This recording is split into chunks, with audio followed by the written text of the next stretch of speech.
spells because your spellcasting level has to like you have to meet a minimum amount to be able to cast like the highest level spells once you get to those levels. All right. Well, he is all set then.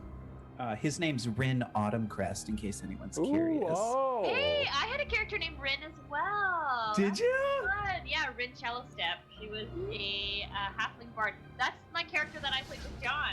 But how did you spell Rin? R-I-N. Mine was R-I-N-N. Oh, well, yeah. Double N, double Totally N. different thing there. Mm-hmm. Yeah. All right, I'm going to get rid of my plate. All right. Everybody sees us live, right? Okay, good. Yes. Welcome, welcome. This will be, again, I came in hot off the trail here. Fortunately, because I rushed out right after my Sunday stream, I pre-prepped. We shall see, Chris. I pre-prepped, and Evelyn actually helped me. Thank you so much. Got the. I'm glad I helped you on Sunday because when you put that message in the Discord earlier, I was like, oh, yeah. good thing we have the game wouldn't have happened tonight if we hadn't done that, because I would have been too stressed out. And you got to see just a little bit of what goes into some of the physical mechanics and moving parts between the streams. But yeah, it was very helpful. And so, however, I didn't put a normal amount of prep that I do, so we'll just see how it goes tonight. Now, if it's a TPK, that kind of solves things. If it's not, then you guys have ample opportunity to role play tonight too. So. Yep. Oh goodness. Can I verify something real quick before we go into tonight? Mm-hmm. When we left the dwarf rooms, they were still there, right? Yep. Yes. Okay. Yep. They're just guarding that altar thingy. Also, now, Terry, don't forget that we're married, right? We're what? We're married. Yeah. Yes. Because of the ring. Yeah. Yes, the ring. I don't know. That's I keep waiting for my wedding presents from Grim, but they never show up. We just got married though, so he should have been prepared. I'm pretty sure there is a requirement for consciousness for the matrimonial ceremony to be valid. John, I didn't ask for your sound. Not among wild elves. Okay. Haven't you done the research on wild elves? There's no. You don't have to agree. There is no law. Yeah. There is no law. As long as I make that eye connection. She did the eyebrow at him as she put the ring on, so I imprinted on him. Got it. He is now mine. Makes sense. It's all the long con to get Winston. Everybody knows it. Conscious or not, he is mine. Oh, so John. Maybe not. I don't know. I have to tell you this because you'll appreciate it. I have officially gotten into the stock market. Oh, okay. Congratulations. Let me guess, Bitcoin. Oh yay! I've been wearing it each week. Actually, technically, I don't have mine because I gave mine to Ashton. Oh my God. Yes. I did give Ashton my necklace. I also bought GME stock. Okay. And already made a profit on it. Oh, that's one of the most fascinating things going on right now. That whole Reddit, Wall Street bets, GME, AMC, the Dogecoin.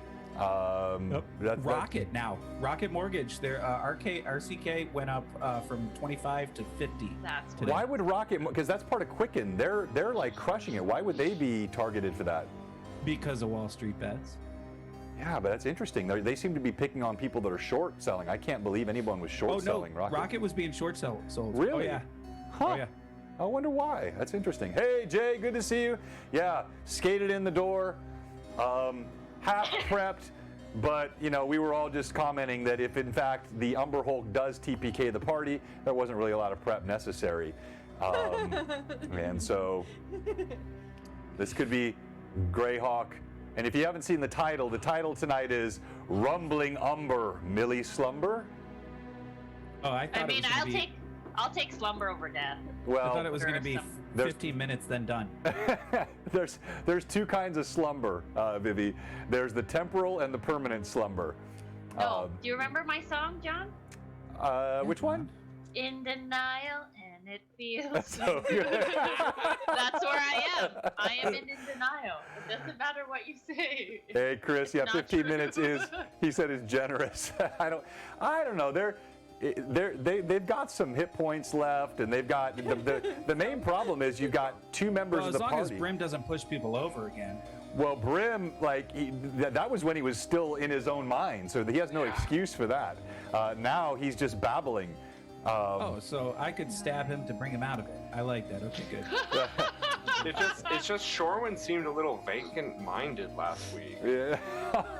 Ouch! Hey, has Yeah, I thought she did a really good job. I just want to say that I was in contact with her the entire time, and she ignored everything I said. Yeah, I bet. That makes sense. Can I That's just why it felt say- weird. Okay, no. I kind of had the Hey, sense that was what was happening. I'm sorry. It's fine. I'm just gonna.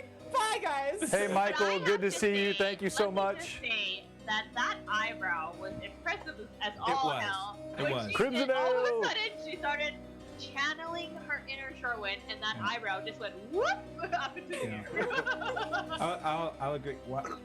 Yeah, no, that's great. Constructed Tell Chaos. me I'm wrong. Tell me I'm wrong. Another great channel. We love those guys. You guys do good stuff over there, Constructed Chaos. All right, so we're going to kick off. Has anybody heard from Rory on the Discord? I have not. I have not. You guys want to ping him? And I'm going to go ahead and I'm going to start our GHA map a little early here for any that haven't seen it, so we can get that out of the way and get started real close to on time today. And so we're going to click to our... Do we really need it? I'm 15 minutes in. They can watch us do character creation. Already done. Next step. Yeah. Alright, done. Not me, man. Why are you guys in the mood to make me sob? It's so mean. I'm usually inwardly in the mood for it. I just don't usually express it. I don't cry. Good to see you, Mark, 888. Look at a good cry, a good expel of emotion is necessary in COVID times. No, not You know, in this situation. It took me the longest time to understand that being like crying or being sad is okay. Oh, It's okay dude. to cry. Okay. That's to why cry. you watch Korean dramas, because you Oh cry my all god. the time. Yes. Just rip your heart out and use it as a hacky sack. Dude, just wait till you get to Mystic Pop-Up Bar. You are gonna bawl. I already cried. I just watch animes. Hey, Mike, Retro Gamer. Yes, thank you. Good to see you. And also, yeah, we got to get that call together. So I'm going to be slammed the next couple of days, and I'll be out of town in Florida this weekend. But maybe next week, if we got time, I'd love to jump on that call we've been talking about. Sounds good. Dude, my hair looks... You look hot. Mine, I feel like I should have tried a bit more with mine. So I think I'm gonna dye my hair again. Yes. What color are you doing? I think I'm gonna go back to orange again because I really liked it. But I'm gonna leave it long. I'm not gonna go short for a while. I think I'm gonna let my hair How grow. tall are you? Me? Yeah, because you said you're going to go short for a while. Oh no. Yeah. Oh no, my I'm- god. Dad jokes number one. No. That was just in time, old school. Glad you made it over. He's logging in now, is what he said. Hey, Michael, Starry V, good to see you, sir. Should I put in my notes that Millie died now or later? Yes. Okay. Let's accept the inevitable. The drunken heretic. Look. Oh, I have I learned don't want that when to. playing in this group, there's usually a needle or some dwarves that'll just bring you back to life. Yeah. Hey, Daniel. So, trust me, the dwarves are still there. You mean the gnomes or the dwarves? Oh yeah, The ghosts. Dwarves. yeah, the dwarves. They were dwarves. Well, you weren't dead though. You were just unconscious. All right, here's but I Rory. woke up there. There we go. And- Yeah, that's right. Well, yeah, I was, yeah, but I also at one point had my entrails on sand. Correct. I tried Correct. to help you. You did. I You know, for a druid, I'm a pretty good healer. I'll agree with I'm that a, statement. I'm a pretty decent healer. You're an animal at healing. Hey, my morph. Shots fired today. John has his box. He's gonna open it on stream. William Lord Ooh, Ford. Watch out for the glitter. Oh, his box came in? William has been Today. a super lucky guy lately. I'm gonna go grab my necklace. All right, let's go ahead and we're gonna get started. Although so now we have Gimbal. Let me just see. I may not have everybody in the right spot, but we'll just do this live. We'll air our laundry live and just see if all these boxes are in the right spots. Let me put my laundry away. Wait. Okay, hold on. So everybody is good, except I do need to swap these two. Of course, it got me. Oh, I'm Shorewin. Okay, hold on. Let me keep moving. Okay, and then I'll get these right eventually. Which one is my I think you're left. Hang on. See, I wanted to wear my bolt for at least one session while I was part of it. Yeah. Really? All right, so Shorewin, maybe. If up Prim here. and Gimbal are the only to survive, that would really mess him up. So these look amazing, by the way. And They're I- they're so good. Eat them. You should have seen Josh's face. Josh's literal face when he saw the ketchup chips was. Nah, Oh, they you're were right. gross. I thought they were gross the whole time. I will You eat. says the guy who ate the entire package. No, It was no. We'll so eat good. them at the end of break so people can see my reaction. They're We're not- very delicious. All right. Hide the logo. Hide the logo. So I played a about little Mark's Hollywood Indian Squares there, but I got triangles? everybody in the right spot Scared. Why are you now. scared to try them? They're delicious. They're amazing. For one, they're ketchup, and ketchup is not as good as They're mustard. not ketchup. They're ketchup flavored. Ketchup Yep. flavor. They're It delicious. literally says that. Scary. And I'm it's scared. gluten free or Oh. sans gluten. Is it? Songs, Gluten. songs, oh, yeah, that not one has, it should sans. have all the French You cad. on there as well. All the candy did too. Yeah. Oh, hey, Amanda, It's thank you mandatory. for the have to sub. have French on it. All right, guys, I hate to interrupt this, but we do have a session and a game to get going here, and I know you guys are avoiding the inevitable. So let's I quickly. thought you were gonna open the package. Let's. Yeah, you Okay, have to I open am. your package. I'm going to go to sponsors first, and then I'll come back and open the package. Yeah. All right. It's probably going to kick off the video again, so I'll kill it if it does. There we go. All right. So. Let's go in order of our sponsors. Our first and original sponsor, the Amazing Dragon.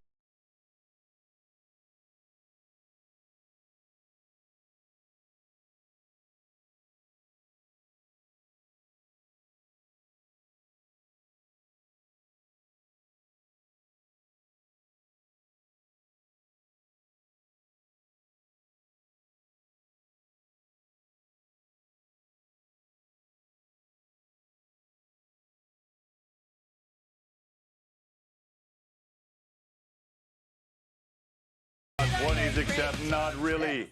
Dragon Crafting Guild, John, amazing stuff. Then our second sponsor was Frederica Draws.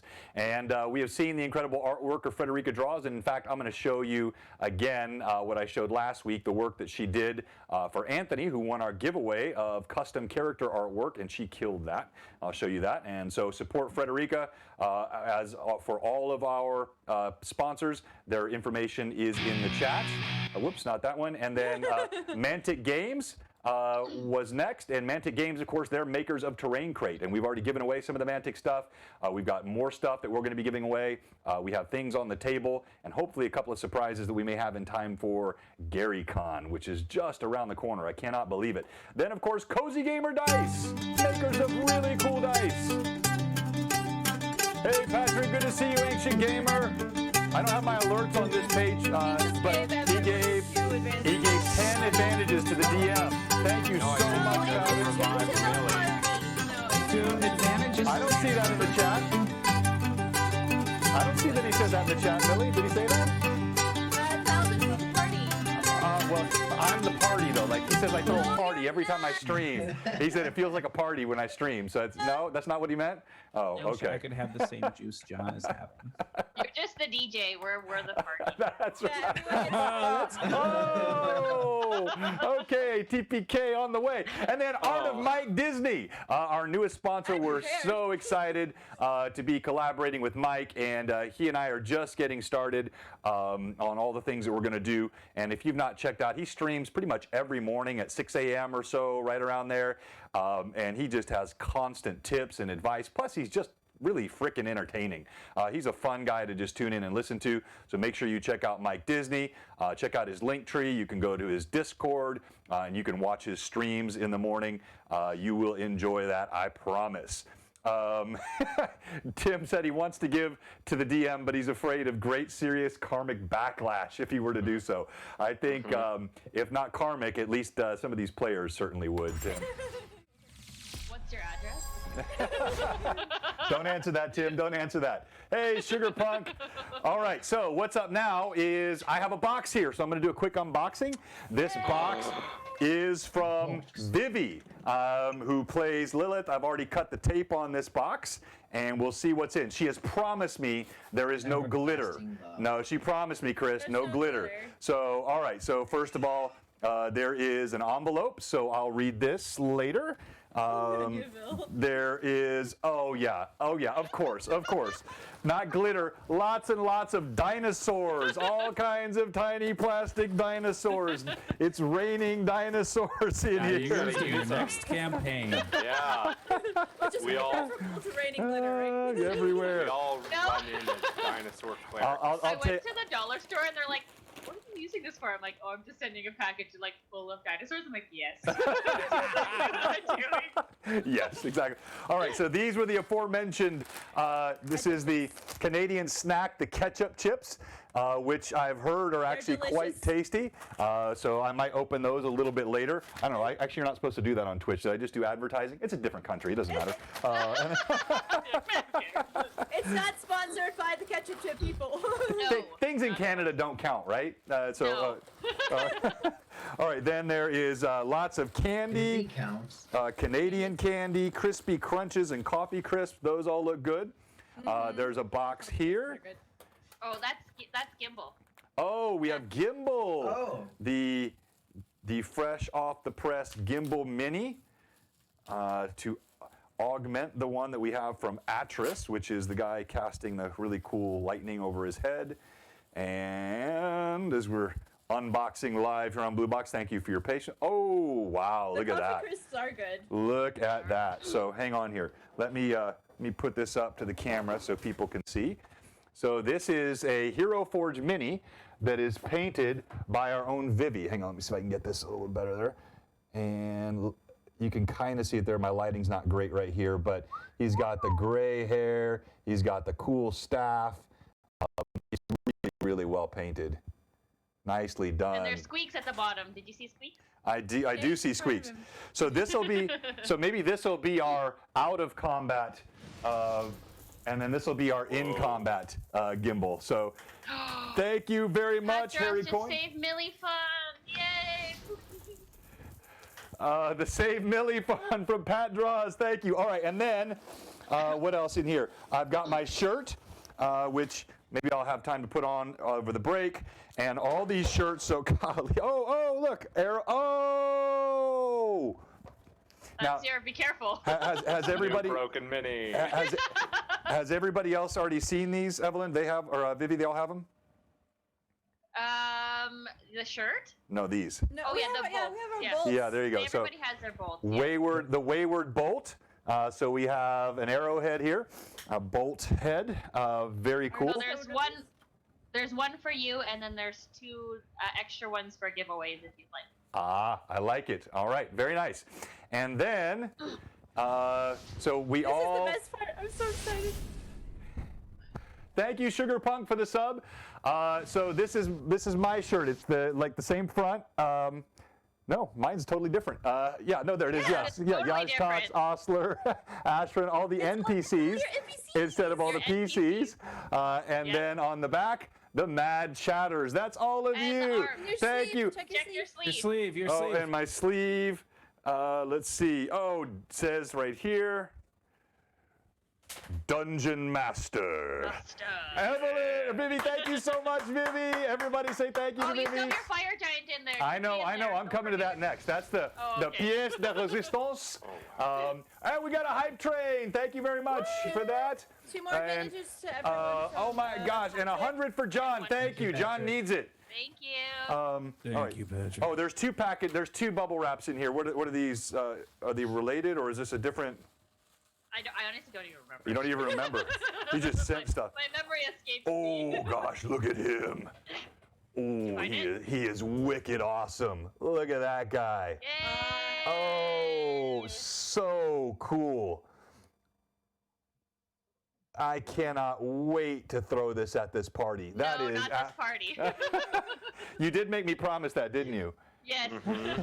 Oh, thank you, Oh, Santa. thanks, Phantom. Yeah, better. All right, now I'm rolling my chair over dinosaurs everywhere here. All right, thank you very much. Hey, we got a level 2 hype train. Thank you, everybody. We appreciate that. And we're going to jump right into the gaming tonight. But again, Vivi, thank you so much. A lot of work. All these shirts are super cool. I like that you did the NPCs on mine. And we are tonight. We may do 2 giveaways. We'll see how big the stream gets tonight. But for sure, we're at least going to give away one of these Wayward Bolts tonight. And you would be very special to get one of these. These are handmade. They are unique. And they were created just for this team and the incredible Mad Chatters that participate. So we'll be giving away these one-of-a-kind Wayward Bolts. We'll give away one of those tonight. Thank you again, Vivi. All right, let's go to... You got 3 advantages, John. I got 3 more advantages. Let me write those down. So that's 4 total now to go with the ones I already had. And this is going to be so much fun. All right, 1, 2, 3. Got it? All right, let's go through what happened last time. Okay, 1 second. 1 second. Whoop. What All right. happened? John, I just sent you a text. All right. Okay, so last time we started off in the hallway as the party had gone through this new secret space that had been discovered by Gimble and Brim. Squeaks had taken off down the hallway and Gimble had kind of followed him a little bit. However, Gimble actually decided to not chase after Squeaks and instead stayed back a little bit and just kind of sensed out what Squeaks was feeling, and he got a sense of Squeaks finding something very tasty and eating it, and then getting very scared all of a sudden, and then the sense between the two cut off.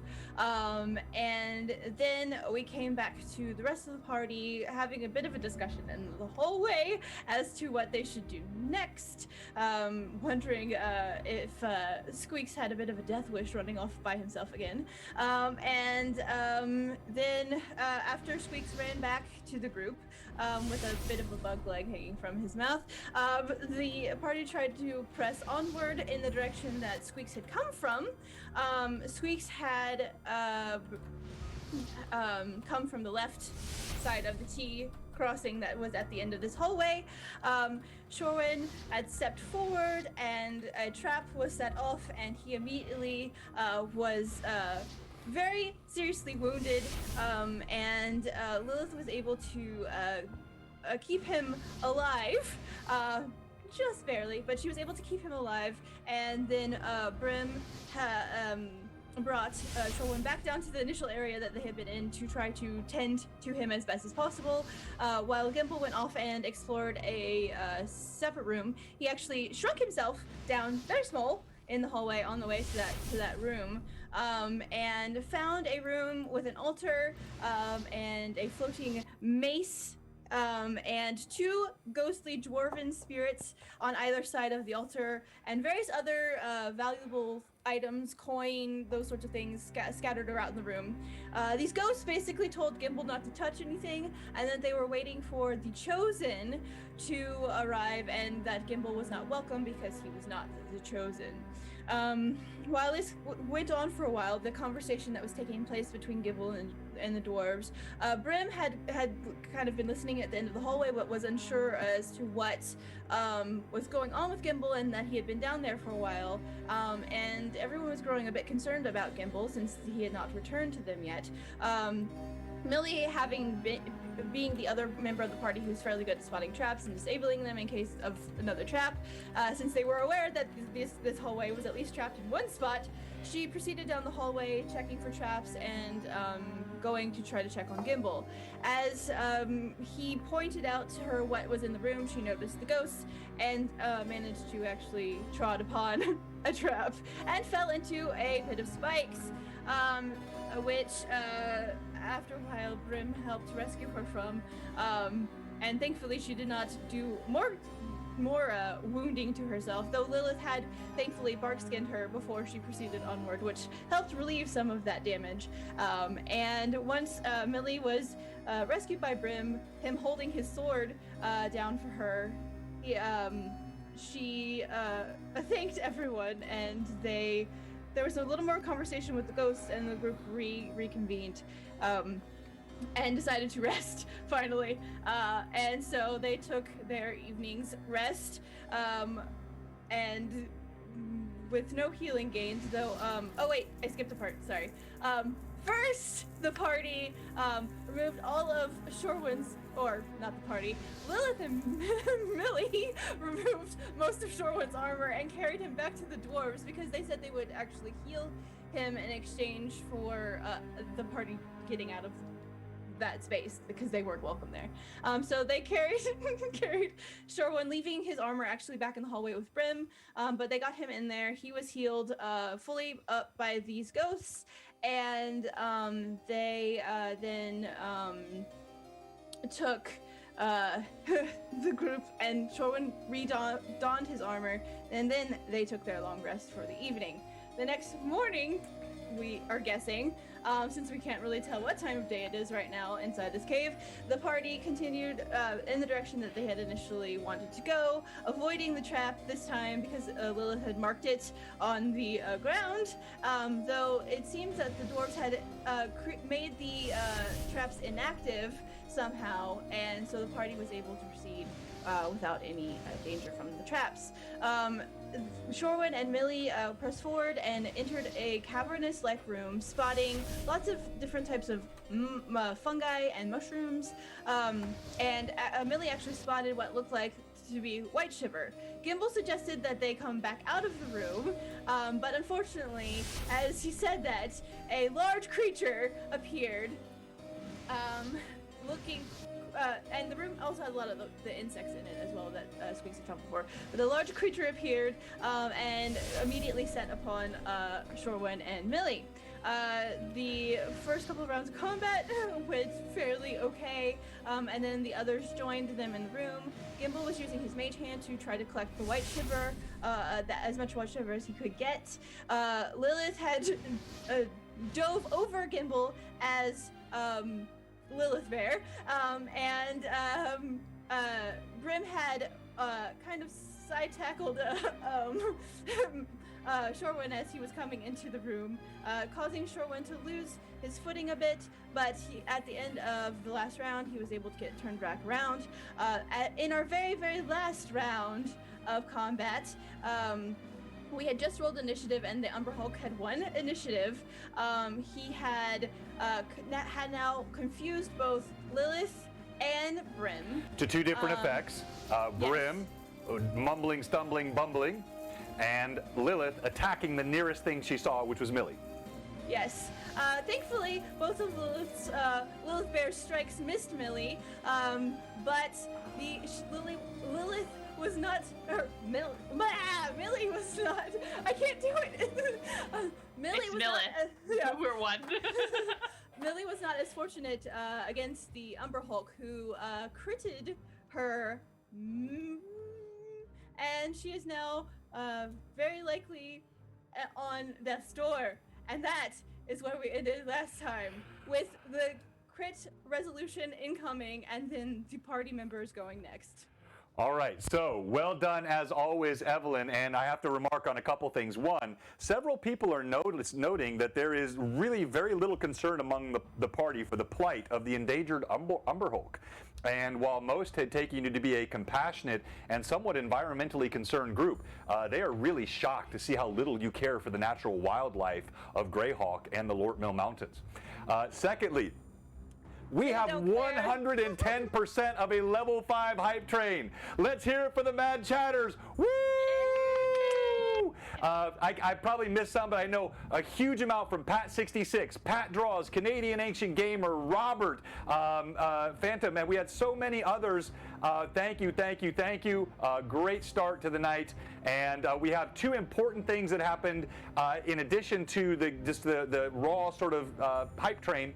One, Pat Draws gave the 1,000, which is sort of a restorative effect that we have in our game.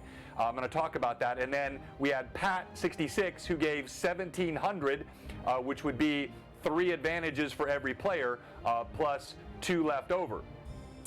So with the first one, we're going to go ahead and I want everyone to understand, though we have this restorative sort of thing that the fans can put in, it's not going to take place sort of in the midst of a blow that's happening in a combat. So as you know, when we've had these things happen, I figure out a way to work it into the narrative that makes sense so that it's not disruptive.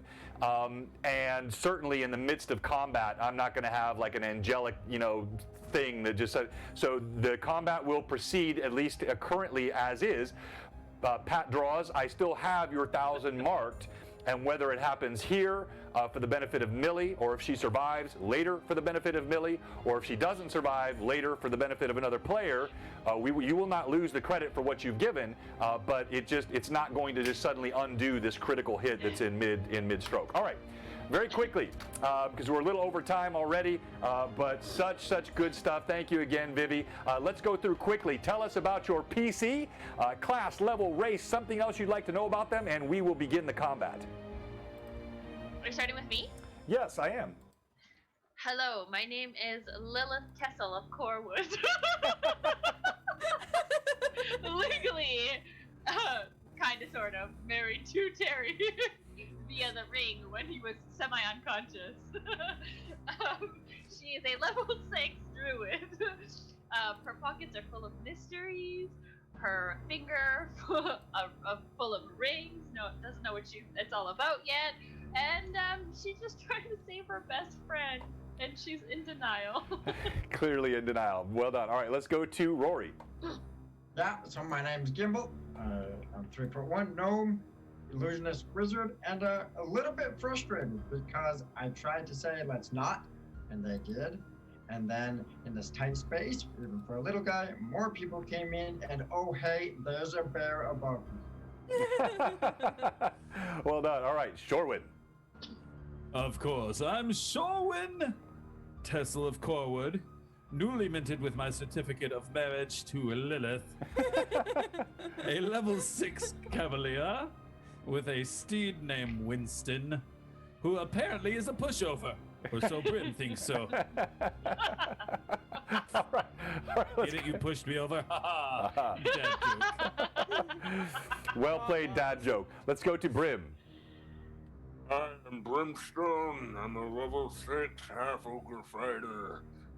Pretty tall, need some milk, and don't want to watch my friends die. All right. Hey, Anthony, thanks for the sub.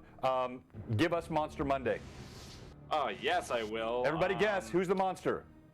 A bark that is worse than bite, moving from site to site. A careful protector of woodland sectors, a creature rather to club than knife. A spirit rooted in its place, luring you further from where it's safe. Speaking to beasts or moving through trees, the forest its favorite place. Medium in its size, charming to the eyes, slinging some spells, and in fells she dwells. Get too lost and no one will hear your cries. What creature is it? Okay, guess. So we have the first guess was a dryad by Robert. The second guess was a dryad by Katie. And then Rory, everyone's guessing dryad, but Robert had it first. Robert, you are correct. Tell him, John, what he's won. Robert, you have won a hearty handshake and a pat on the back. Congratulations, sir. All right, last but not least, tell us, and perhaps, and this is not hyperbole, this is perhaps, we'll see, it's on the dice, perhaps the last time. Millie, tell us about Millie. Hello, darlings! I'm Mary Millie Von Toff. I am a half-elven swashbuckler at the 6th level. I am fabulous. I love booze, gold, shiny things, my best friend Lilith, and I have personally become very close to an Umber Hulk in my last few hours here on Earth.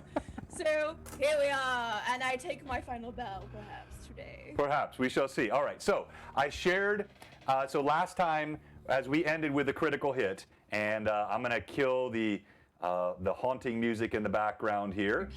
Kill, right? Well said. And then I'm going to switch over. Oh, I did want to show, for those of you that didn't see it last week, that was the artwork from Frederica Draws. Really, really cool.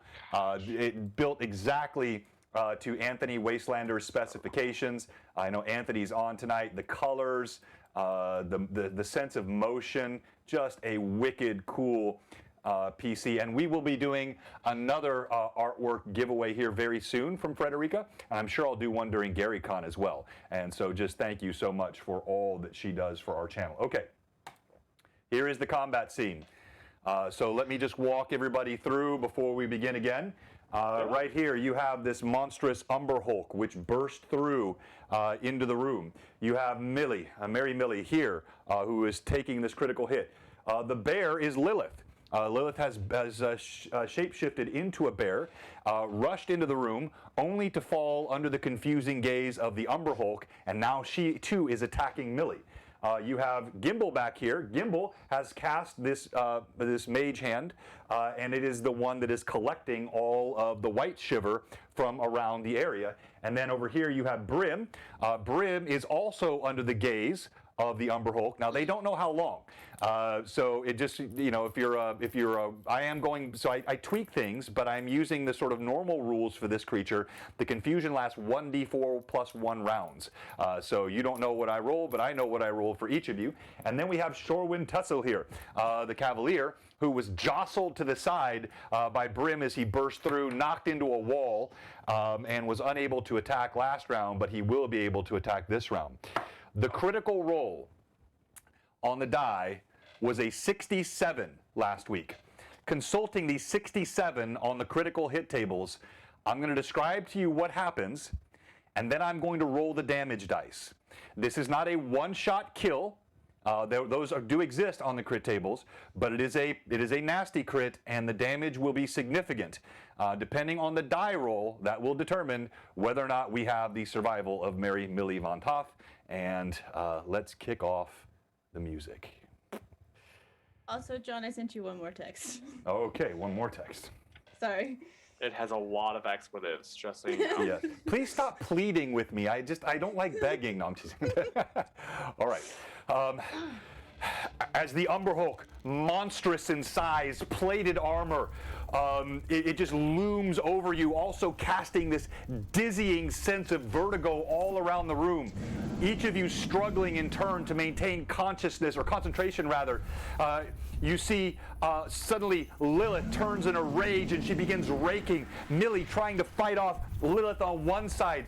She does this magnificent parry and riposte. As she does so, she plunges her blade deep into the arm of the Umber Hulk. But for the briefest of moments, she leaves her side exposed. With incredible speed, startling, this Umber Hulk, woof, this other claw comes around, this massive clawed arm that can rip through stone, which you have already seen in several places here. It catches her, and I'll read, I'll tell you what happens, and then I'll read the crit. It catches her right in the arm. As it catches her in the arm, you see it opens up the arm, catches an artery, then catches right in the bone of the elbow. You hear a snap. She's yanked into the air. You see the compound fracture burst through the skin, blood spurting everywhere. She is picked up and thrown across the room. She slams into the wall behind her with a groan. Her arm broken, ruined, and leaking blood everywhere. And now it is time for the die roll. John, you got a disadvantage in case you're curious. Okay, well, the disadvantages don't apply to dice rolls, but I'll take off one of my advantages here. Just wanted to toss Okay. Oh, all right.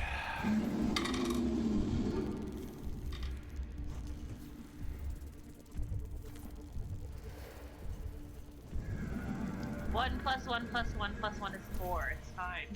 No. Don't think so hard about it. You take, okay, no, you take 51 points of damage. Millie is dead. No. Millie is dead. No. She's at negative 15, which is I understand. past death for her. We'll see. Millie slams against the wall. You see she goes limp and slides to the ground. Now we go to the party's initiative. And we're going to start with you, Shorewin. You've jostled off the wall. You wanted to jump in between Millie and the Umber Hulk, but Brim was in the way where he had just jostled you to the side here. What are you doing? You see Millie go flying. A sickening thud and crunch. Blood sprays against the side of the sides of the wall as she slumps against the ground. I'm gonna run to Millie. All right. If you're gonna run to Millie, again, you've got Brim standing right there. You're gonna try to flank around the creature and run behind it. Oh, it went. So it took her behind. Yeah, it threw her. So I don't know if you can see on your. It threw her against the wall opposite you. So she's now laying on the ground next to Lilith Bear. So here's my question. Can I...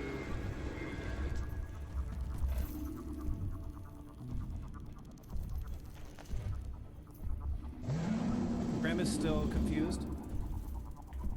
Yes, yeah, he's still mumbling inanely. All right. All right, so we'll actually make our attack first then. What's that? We'll make our attack first. Oh, you speaking the royal we? Yeah. Okay, all right. As in me. All right, go ahead. All right. With advantage.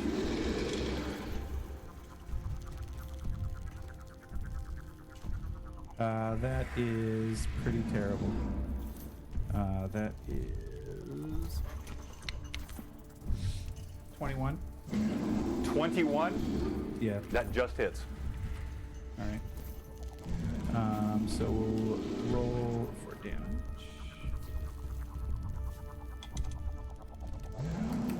Which will be 13. All right.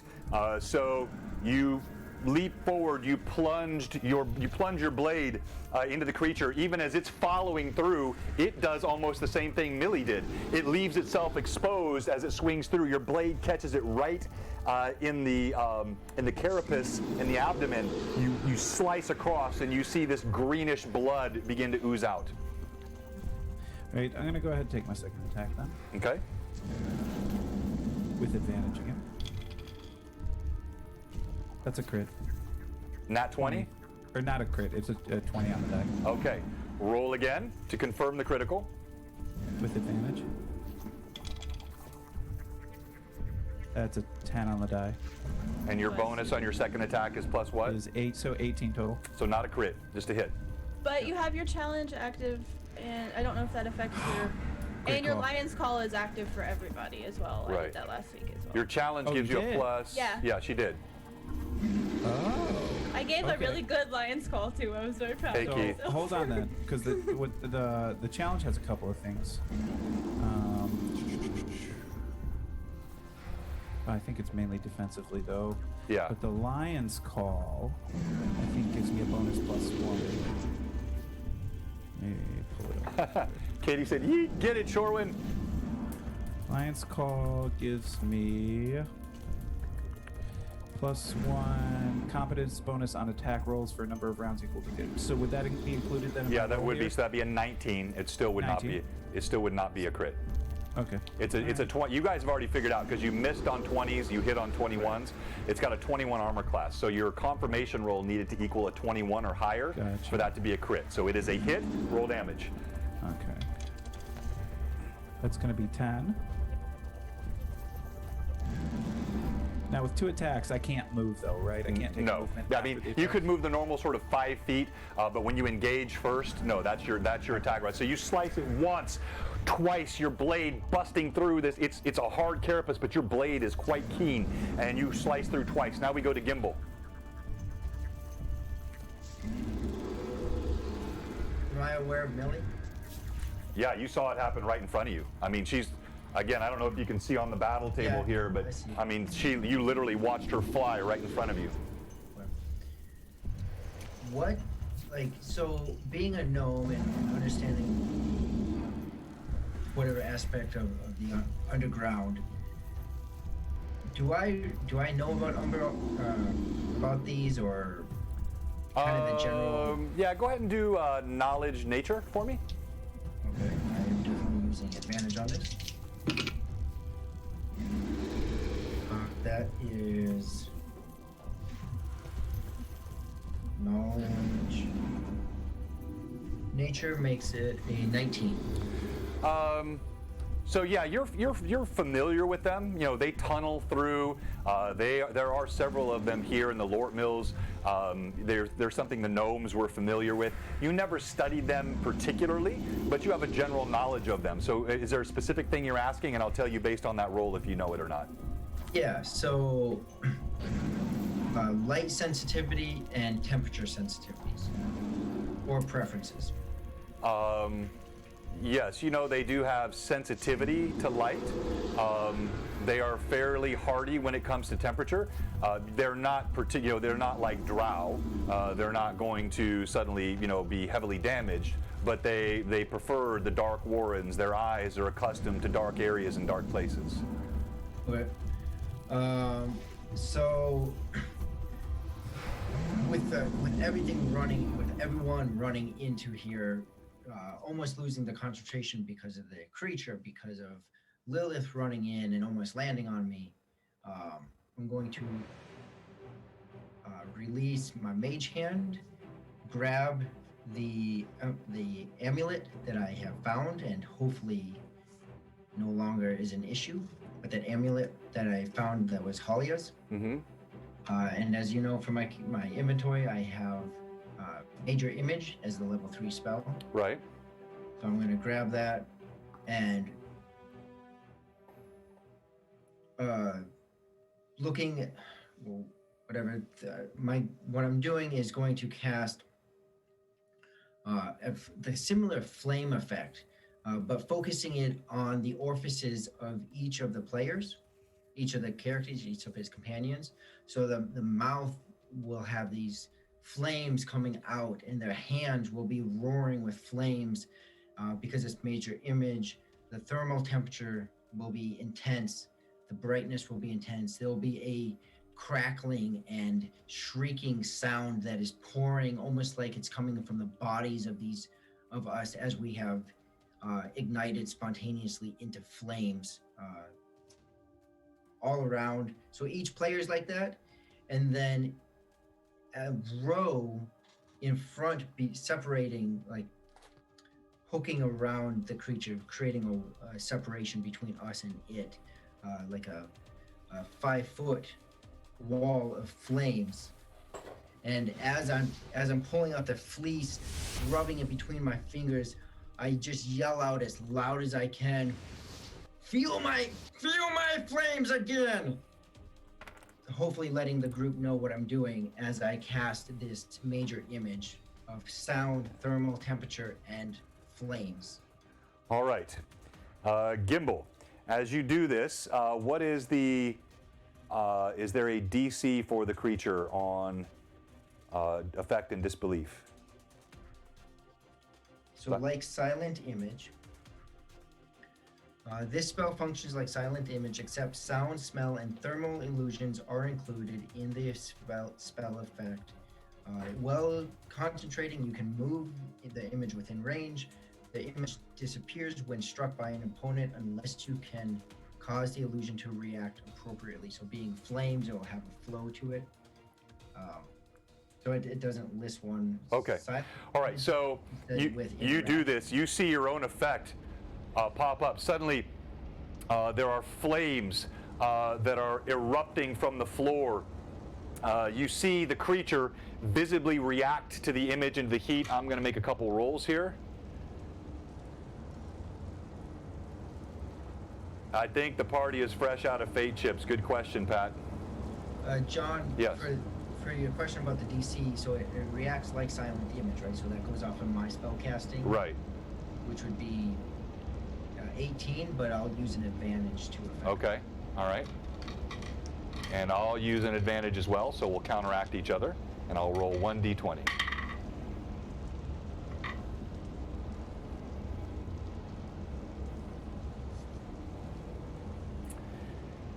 Gimbal, as you raise your hands and suddenly you can see the effects of your own spell, this illusory wall of fire and heat. The creature reacts and you see a wavering And I want you to go ahead and roll, make a wisdom check for me. So roll underneath your wisdom. Advantage.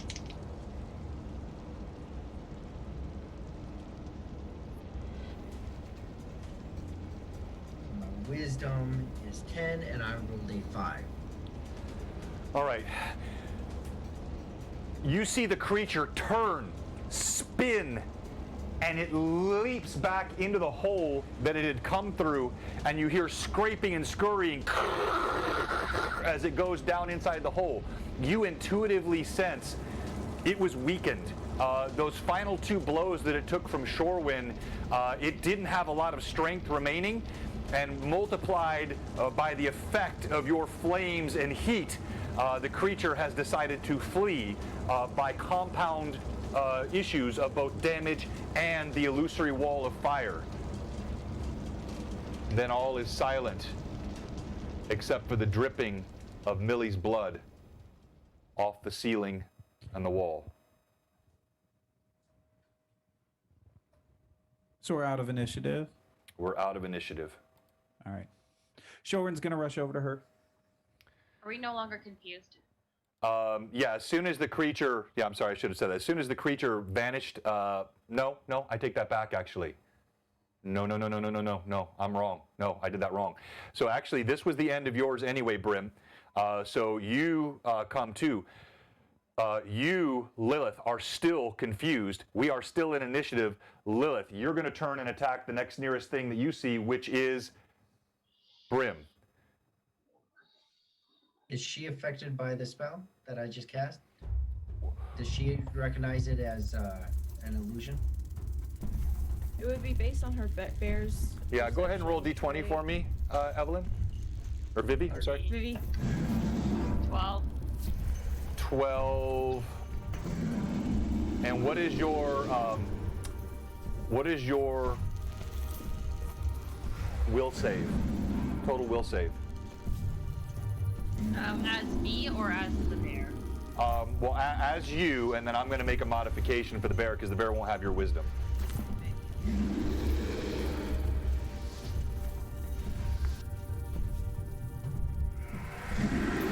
+8.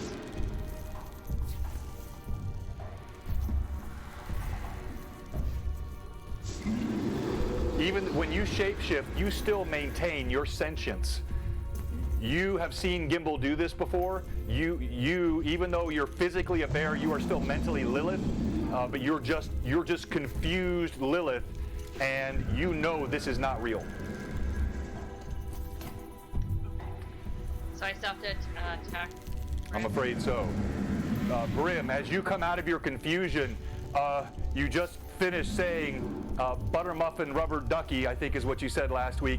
And as you finish saying that, you turn and you see Lilith Bear rising up towards you. I rolled a 14. Okay, plus. It would be as a bear, right? Right. Sorry, I'm just looking at it. It just says... Yeah, it's your bear attack. Yeah, physically you're a bear. Yeah, so it just says the bite is 1d6. It doesn't give me the plus for the attack. No, you would have a. I'll pull that up. Yeah, you'd have a bonus to hit. Okay. Hey everybody, thanks for joining us tonight. And we do have a giveaway, and depending on how high we get in viewer count, we may have a second giveaway. But we're giving away one of these handmade custom Wayward bolts. This bolt tip, arrowhead, made by our own Vivi. And +4 to your bite, +4 to your claws. yeah, so with the bite, that's a 16. That's going to miss. So he clomped down on a piece of his armor. Brim, you feel incredible pressure from the jaws, but it does not puncture through. Now roll for each of your claw attacks. So 13 on the first one and 6 on the second one. All right. She scratches and rakes at you, but does no damage. What do you do? Give her a bear hug. Oh yeah, technically I would just try and grapple her. I'd try and be like, Stop it! Come to your senses! All right, go ahead and roll d20 for me. We're going to do this as an unarmed attack. So as she roars up and she scrapes her claws screech on your armor.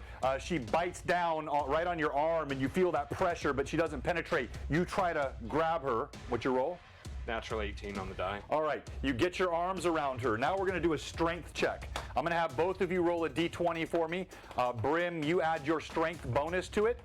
So d20 plus your strength, and then I'm going to add a custom strength bonus for you, Vivi. I rolled a 2. Okay. Oh, come on. Are you being honest with me? Natural 19. I believe I'm just teasing. What's that? Right here. Natural 19. Brim, in an enormous feat of strength, bear hugs the bear, wraps his massive arms around it, and boom, wrestles it to the ground. What's everyone else doing? Gimbal, Shorewind. Shorewind, you're over. Are you still you're just tending to Millie? You're not even paying attention to this? Correct. Okay. All right, Gimbal, what are you doing? For the time being, for the next few seconds, as long as I can maintain it, I will take my illusion and push it into the direction that the creature left and hold it. So we all still look like we're on fire, and the wall of flames is near the entrance, as long as the illusion lasts before I head over to Millie. Okay. All right, I've got that now on the table as well. So your flame effect of illusion is right in front of the entrance where the creature fled. And now we go to next round, and we're going to do initiative. So I'll let you go ahead and roll, Brim, because it's you and Vivi. That's a 6 for me. You have it. All right, so what are you going to do? I'm just going to keep her there. All right, let's have each of you make another strength check, please. So you see she starts thrashing to get out of your grasp. She can't really bite or claw because you've got her around, you're kind of nestled close to her body, but she's trying to thrash away. Mm-hmm. What's your d20 roll? Using advantage, I got a 16. Okay, that's a total, or that's your natural roll? That's a total. Okay, all right. With my And strength. Vivi? 15. And that's a total, or your natural roll? My natural roll. She does a roll and flip, and she actually knocks you off of her, Brim, and she comes free. That's the full round for her. I'm going to come back to you in a second, Shorewind. Gimbal, what are you going to do this round now? You see this wrestling match happening right in front of you. You see Vivi in bear form, still enraged, still confused, almost a fearful fighting and attacking. She manages to pull her enormous girth out from underneath the powerful grasp of Brim. What are you going to do?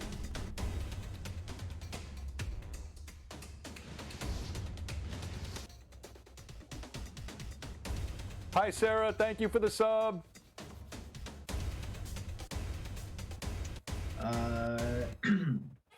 I will take a step away from the giant rolling bear. Okay. And maintain my spell for the last round. It only will last me 3 rounds. Okay. You do that, and now we go to initiative again. You are still in this state, Vivi.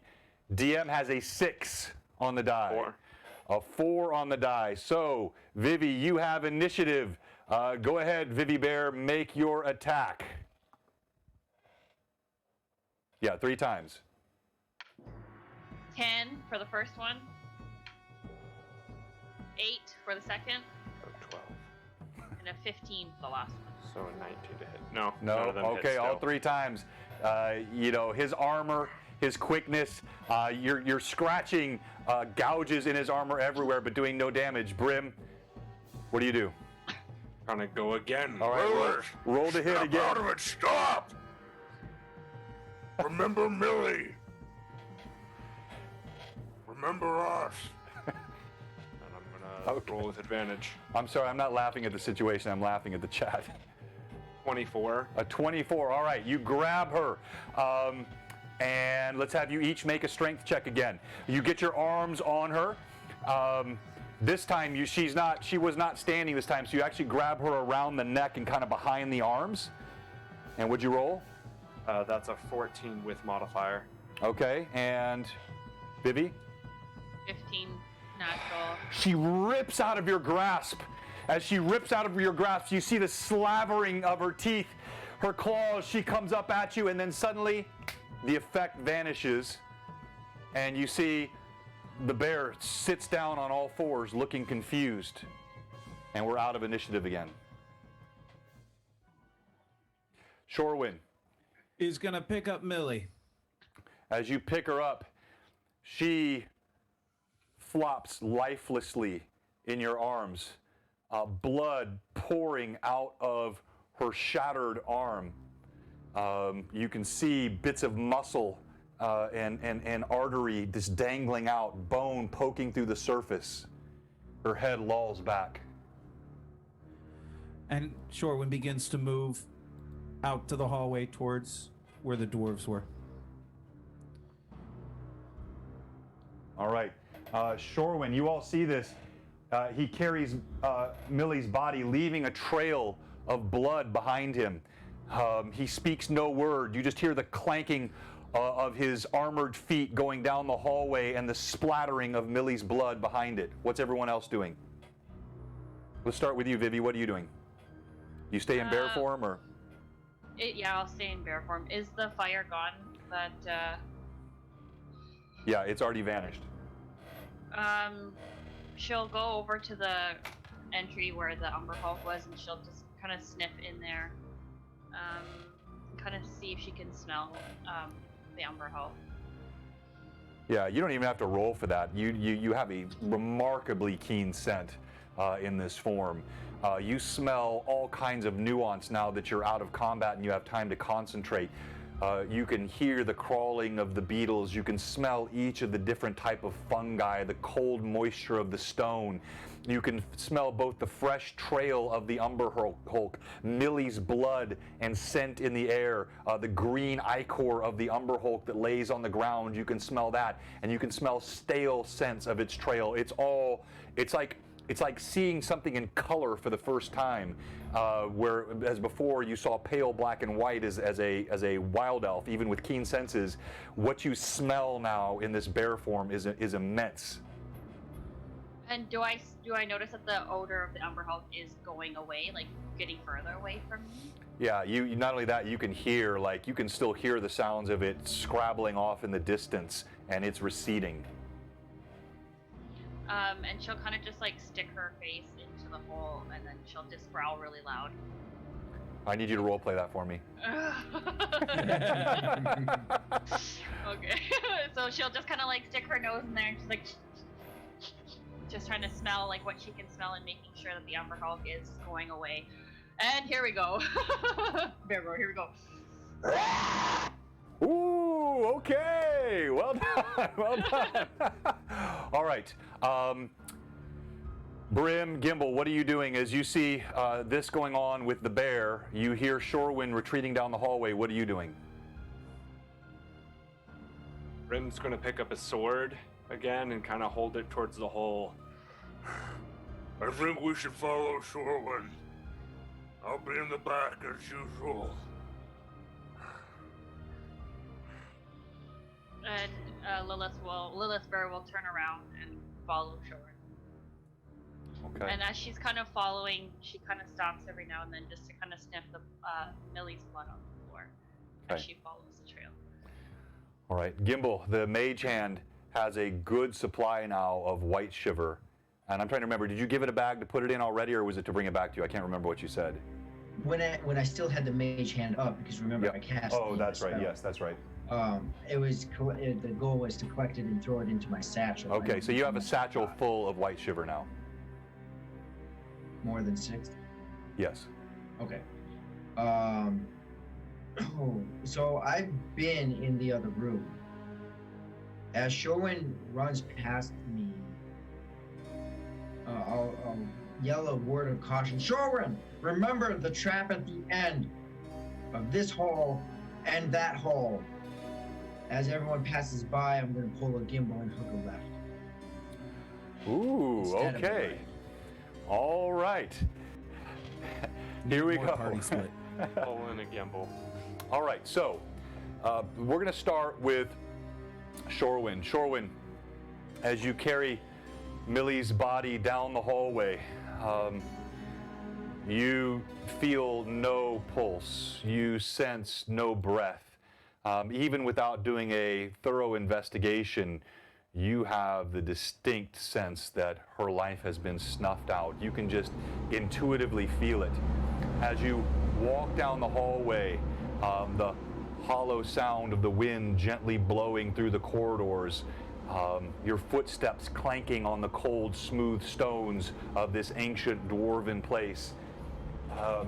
You walk, and so you get to the place, that first trap was located, the one that you walked into last time, under the guidance of Evelyn. And do you just walk over it, or were you pausing, or what are you doing? I'm gonna trust that it's still, because it was right when we walked over it previously. It was disarmed. taken care of by the disarmed by the dwarves. It was so I'm gonna disarmed, trust yes. Last time. So you walk right over it, and nothing happens. You go past that. You pass the entryway or the hallway where you were initially, and you can hear Brim's heavy footsteps coming from behind. Lilith, you said you were following as well now, or are you staying back? Okay. No, I'm following in bear form. All right, the padding feet. And then Gimbal, we're going to have you going the opposite direction. So Gimbal is going down this hallway here, around that bend, and the rest of the party is coming down here. This is the hallway you came in initially, and now you're coming back down this hallway where the dwarven temple was before. Shorewind. You make your way up. Now you're getting close to the entryway. You can still see, as I described ahead, that hammer of green circles atop the altar. There is that verdant haze that hangs over the room. You can dimly make out sort of the edges of the two ghostly forms that are standing there. You can't see them in full through the narrow vantage point that you have down the hallway.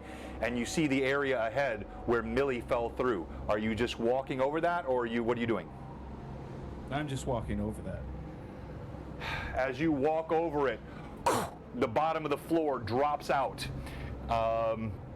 and you fall 10 feet. And hang on here. All right. Shorewind, whoosh, you're suddenly dropped out, carrying the weight of Millie. You have no opportunity to even dodge or move or try to do anything. You slam into the spikes below with the additional weight of Millie on top of you. You take 29 points of damage. You feel him yank through your armor. Brim, you're right behind. You can hear this trap open up, and Shorewind doesn't even gasp, but you hear him thud, and you hear the screech of armor against spikes.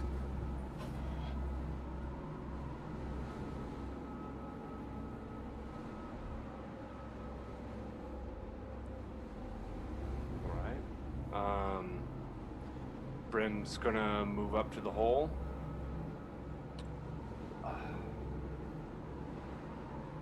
And look down. At what sort of position is Shorewind and Millie in? So Shorewind he's like laying back like this. He still has Millie cradled in his arms, her body, and you see a spike is poking through his side here. It didn't catch any sort of critical organs, but it went through the armor, through the side, and you see another spike that's raked through his leg here, and he's laying there on the spikes. What is two questions? What is the width of the opening? The width of the opening is just slightly over 10 feet. So is it 10 foot by 10 foot by 10 foot? Yes. Yeah. Well, it's a little deeper than 10 feet. It's about it's about 10 foot by 10 foot. It's about 12 feet deep. Okay. 12 feet. Oh, it's 12 feet deep. Yeah, just slightly more than 10. When I was describing last week, the 10 feet was 7.5 feet tall. Give me one second. Okay. And it's 10 feet across? Yes. All right. Brim! You think you can span this, jump over it, get to the other side? How tall is the ceiling? I think I told you when you 8 came in, the feet. ceilings were about 8 feet tall, so you've been kind of hunched over the whole time. Now, not when you were in the cavern. In the cavern where you had the combat, it was taller, but in these hallways, it's about 8 feet, which you would know for dwarves would be quite tall. I can, but I think the dwarves might not like it. I'm not real worried about the dwarves right now. Okay. They helped me, they will help Millie. It's not a question, we need to get her in there. What should I do?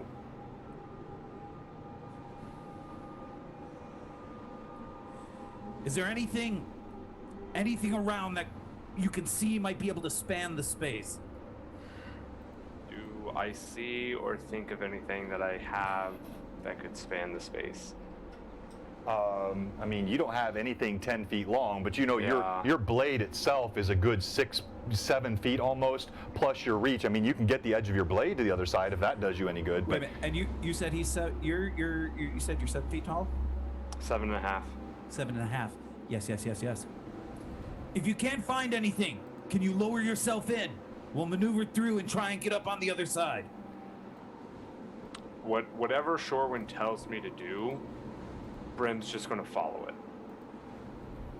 all right, so what exactly is he telling you to do? Because it's going to be your interpretation of what he says, and you've got to keep in mind Brim's sort of intellect and all that. Yeah. Lilith, Yeah. you come up in bear form.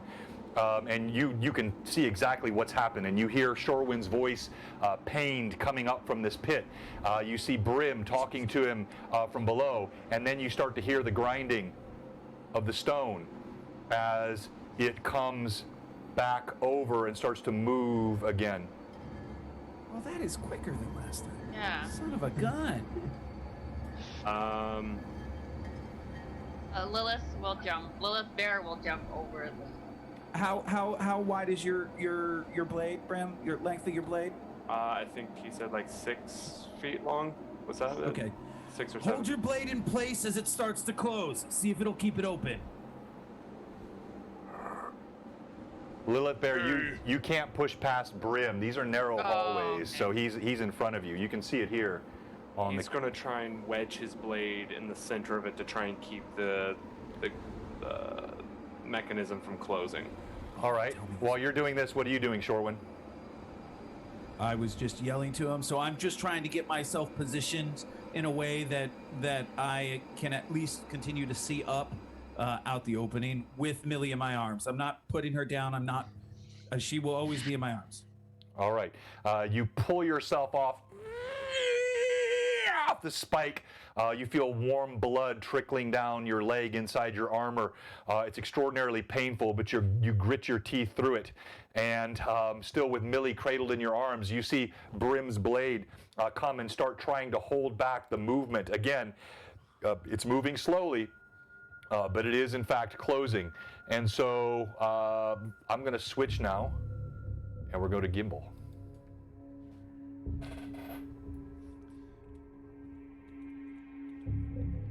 Gimbal. Go ahead, sorry. Previously, I detected magic down this. You did. You can sense the magic. There's definitely magic in here. I know what was in the other room. I know the dwarves were there. I know they want a particular dwarf, or at least that's what they alluded to. So it's either it's a high risk, high gain. You go back to them, and either they get pissed we went back, or they do something for us. But I know there's something magical over here. It might kill me, but I know there's something magical here. So I'm going to. I mean, Millie's helped me out a lot. Millie's done a lot, from all kinds, interactions with her, from saying she doesn't like magic to saying that I would be good on a pirate ship, and all kinds of other things that she's done through this process. My main intent at this moment in going in this room is to focus, and I'll cast Detect Magic. I know it's not as useful, but as soon as I get in the room, I'll cast Detect Magic and do a scan. I'm looking for anything healing, primarily, maybe a healing potion, but then it'll go from there. But that's my main thing, because maybe there's something that can help her in here. Maybe it's not a potion, maybe there's something else. All right, Gimbal. As you move down the hallway, you see it opens into a room, and as you creep down, that pungent smell that you smelled earlier, it grows stronger. And you see that where there used to be a door, it's now, there's a room behind it, and the door is shattered.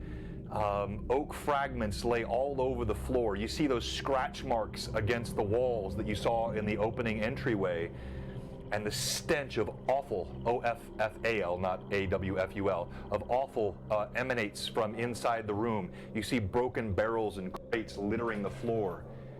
As you step into the room, you see there is also there's an alcove here to the far end, which you can see, just a slight cutout. And in that alcove, there is a huge pile of what is clearly dung.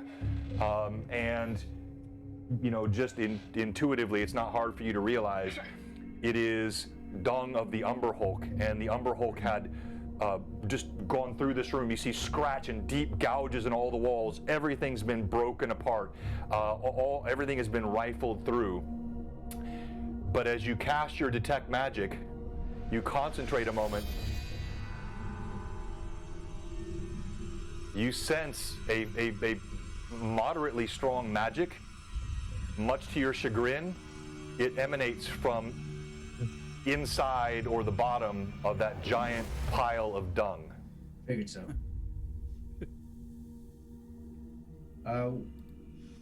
Do I see, so in this, on the screen, I see barrels and something in the middle of the floor? Yeah, so these are all just like, this was clearly once a supply room, okay? And the point of what you're seeing here, I don't have barrel fragments. All these barrels are broken open. You see bits of wood and fragments of metal and bands that have been snapped open. They litter the floor of the room. Everything useful in these things, no matter how old it was, even if you can clearly tell if there were dried husks of something in here from decades or centuries ago, anything that was in here, it's been rifled through and devoured. So be it. Well, wait. Can I be smart about this? Probably not.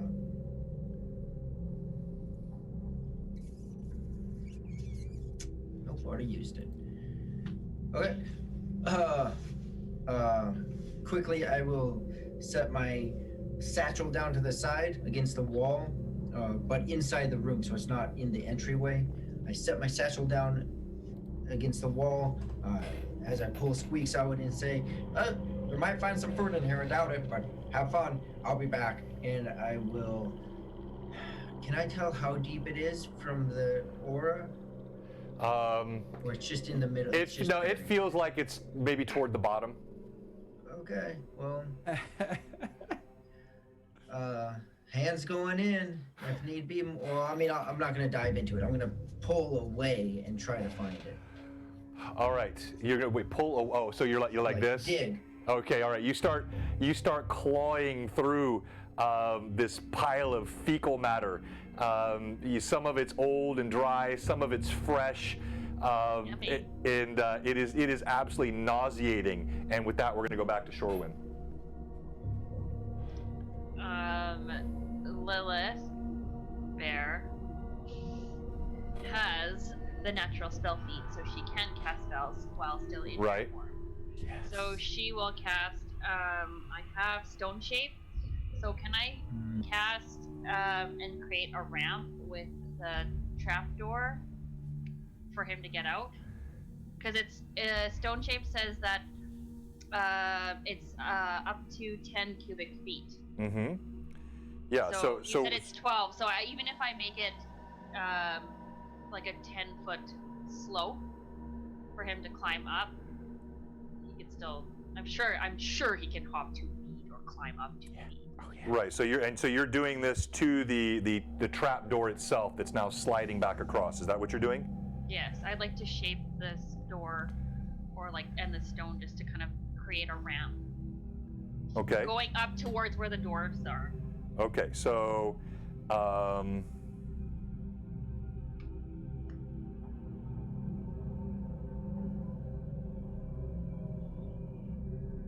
All right. Vivi, as you concentrate and you utter some guttural symbols in words in bear form, Brim, you're setting your blade against the edge of, and you feel the mechanism is strong, and even it's probably going to snap your blade. But as you're doing this, suddenly you see the stone seems to melt, and as it slopes down, the mechanism that's pushing it out grinds to a halt and stops closing and slopes down. It was about 4 feet out. Now it slopes down. It is just 4, 6. It is within reach of Shorewind's grasp now. And Lilith Bear will kind of like push, like just like kind of nuzzle or whatever the heck. Her nose. She'll push her nose up at Brim. Brim will slide down the ramp and put his foot against the far wall, leaving my blade up there, and then reach down to be able to get Millie. Nicely done. So Brim, you slide down the ramp. You stop your momentum with a foot against the far wall. Again, with your size, 4 feet in, you 8.5 feet tall, plenty of room. You know, you're just really sort of your back is against the edge of it as you slam your foot against the far wall. Shorewind, you see a massive hand right in front of you. So I'm gonna set Millie as carefully as I can into Brim's arms. Hold on, and I'm gonna reach up and pull myself up onto this ramp as well. Brim, as he puts Millie in your arms, she feels so light.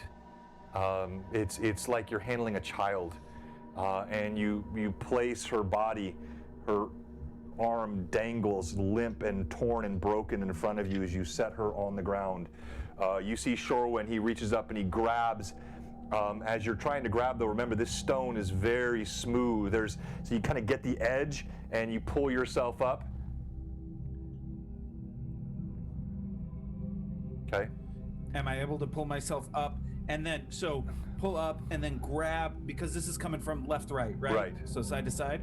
So I pull myself up and then grab the edge that's closer to the room. Does that make sense what I'm saying? Yes, I know exactly what you're saying. Okay. Let's see. Let me have you go ahead and make a strength check. Roll D20, please. And you're looking to roll underneath your strength? Underneath. So I'm going to use my advantage. Oh, underneath my strength? Uh-huh. So underneath 20. Yes. Well, there's a modifier to it, so Yep. just tell me what you rolled. 4. Okay, well, I yeah. rolled a 4. All right.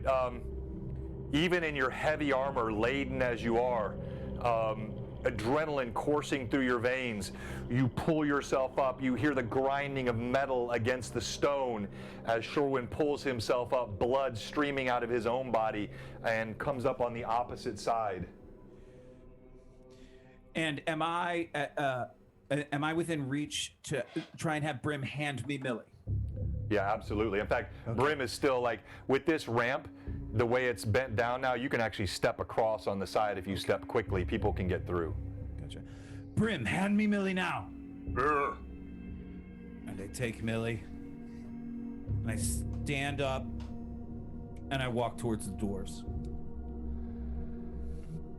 All right, as you're doing this, what's everyone else doing? Lilith will follow Shorewind. Okay, Brim? Brim will follow, All right. looking behind, wondering where Gimbal went. In moments, you're all back inside the temple. It looks unchanged from the last time you saw it. The sarcophagus that holds the form of the dwarf who was referred to as Clangeddon's champion laid to rest. The two ghastly forms of dwarves that stand vigil on either side, and I'll bring them up so you can see them again. They stand on either side, and the one that has spoken the most speaks again and says, "You were warned to leave." And we're going to go to Gimbal. All right, Gimbal, as you're rifling through, and really, it's almost impossible not to question your life choices as you're doing this. And I spit some of it up. Try to wipe it out as I got it on my hand. I get more in my mouth. Just keep You lay your hand, and you actually, as you get about halfway in, of course, as you get your hand about halfway in, you feel a leather strap of some kind. I found the box of treasure in the ground. I'm gonna dig and get it out. All right, you pull. You can hear it as you pull it out. The slurping sounds of the fecal matter that's stuck to it. The scent is awful. AWFUL this time. And you pull it out, and it's a nondescript looking leather bag about this big. Okay. Detect Magic's a cantrip, so I'm going to cast it again to see if there's anything in the pile that I missed, as well as mainly on this bag. I want to know what's in here before I open it. You sense nothing else in the pile, and the magic is definitely emanating from this bag. Okay. Hold it out in front of me like it stinks, because it does, and open it up. As you pull it open, you see it looks dark, in fact oddly dark, almost black looking in. You can't see anything in it, and you can't see the bottom. Do I recognize what this might be? Yeah, go ahead and roll For my Detect Magic. Knowledge Arcana. Okay. Because why not? I'm going Lick to it, use Gimbal. advantage. You were advised by Patrick to lick it. Maybe if it wasn't, Oh, a from my bag full of pocket. resurrection scrolls. No, I don't think so, Mark. Knowledge Arcana gives me a 29. You actually had a chance during some of your studies to observe a similar item. You immediately know what this is. This is a bag of holding.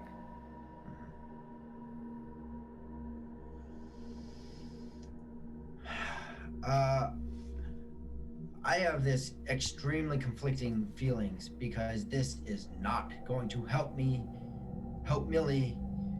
which was really what I was hoping for. But at the same time, this is freaking awesome. So that being said, I will. I wish I had a spell to be clean, but I don't. So I will fling it over my shoulder. It has a strap on it, right? Yes, it does. Okay. So I'll put that strap on. I will Squeaks! Get Squeaks and get my other satchel.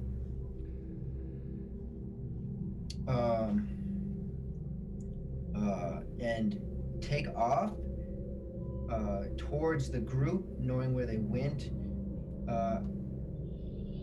I'm screw the Umber Hulk. I'm just gonna bolt as fast as I can towards the party, and hopefully it's not in my way. All right, you turn and begin running. You still like up to the elbows in this stuff. And by the way, this is the non-combat gimbal mini, freshly painted by Vivi. We showed this earlier. And so he's now running down the hallway. We're gonna come back to the remainder of the party. Also, if I could retcon something, Brim would not have entered. Okay. He's going to try and stay on That the other makes side. sense. Yeah. All right, so you stand sort of right in the doorway there. I'd like to not be within sight of the dwarves. Oh, so you're gonna move back then, you're gonna go all the way back around the corner. Yeah. Okay, so Brim, you move back here around the corner. You see Gimbal running, and you see the strangest sight. He looks somewhat excited and also half covered in what is clearly dung. Oh, you can smell it. The party is in the dwarf. So I take it you won't hold this for me? And I have Squeaks on my shoulder as I take in front of you, Brim, the satchel that you've seen me, John, if it fits, you'll have to tell me. But I want to take my normal satchel and stuff it into this new one. Yeah, and I forgot to mention, as you had Squeaks return, he was extremely disappointed. You sense that he found nothing edible inside that room. Okay. You take your other satchel, you drop it, and you just see it go and vanishes inside the sack. That's cool. Keep running. I might need you. I have to clean that ladder. I couldn't find anything. That Umber Hulk might come back out. I'm going. And I'll just keep on heading towards the group. Not even thinking about that, Brim's like, oh yeah, he pulls his great sword again, and or at least still has it out and kind of just waits ready, looking down the hallway. Shorewin, as you step forward again, you heard the words of one of the two sentinels, the ghost of these ancient dwarves. And as they look at you, you heard the words they uttered. They said, "You were told to leave." Shorewin will look at them. He'll then change his gaze to Millie, and he'll kneel down and lay her gently on the stone floor. He'll stand back up, look at them again. I am not leaving until you help her. All right.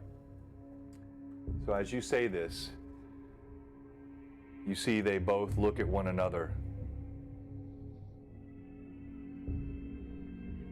After some time, the sepulchral tones come from this ethereal throat. And he says, "One, you were told to leave. This was the agreement we made, and the agreement cannot be broken. But two,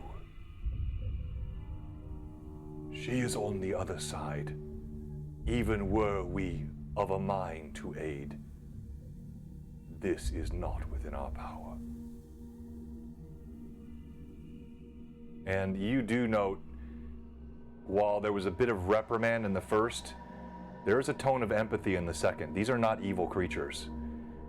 They sense your pain, and you sense a sincerity in their words. Lilith Fair will lay down beside Millie's body.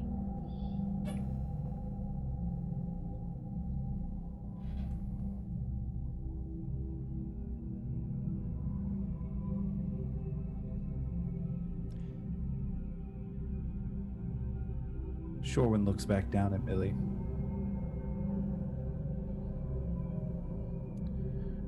Looks back up at the dwarves. You sent us to find something and gave us no warning of the beasts within. They shake their heads. "We sent you to find nothing in this place. We told you to leave this place. The one that we spoke of is not to be found here. You chose to look for the fungi. That was your choice. And again, even were we in the wrong, which we are not, it is not for our kin to deny the mortality of one who has passed to the other side. This thing, even would we cannot."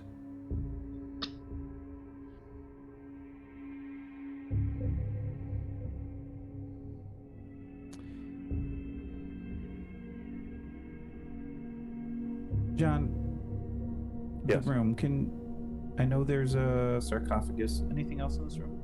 Yeah, there are piles of gold, huge piles of gold on either side. There's a massive iron-bound wooden chest. In fact, for anybody that's watching on the cams, there's a massive iron-bound wooden chest that sits next to the altar, and there are two statues of what look like angelic figures in either corner. All right.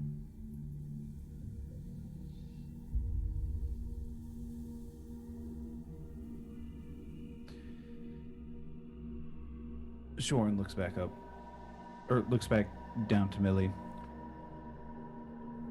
and looks over her injuries. So I've described them, but again, as you look at her, you see she already had other wounds. She was bleeding from multiple places. Her arm is a ruin, and you can see the artery that was torn in two where her life's blood poured out.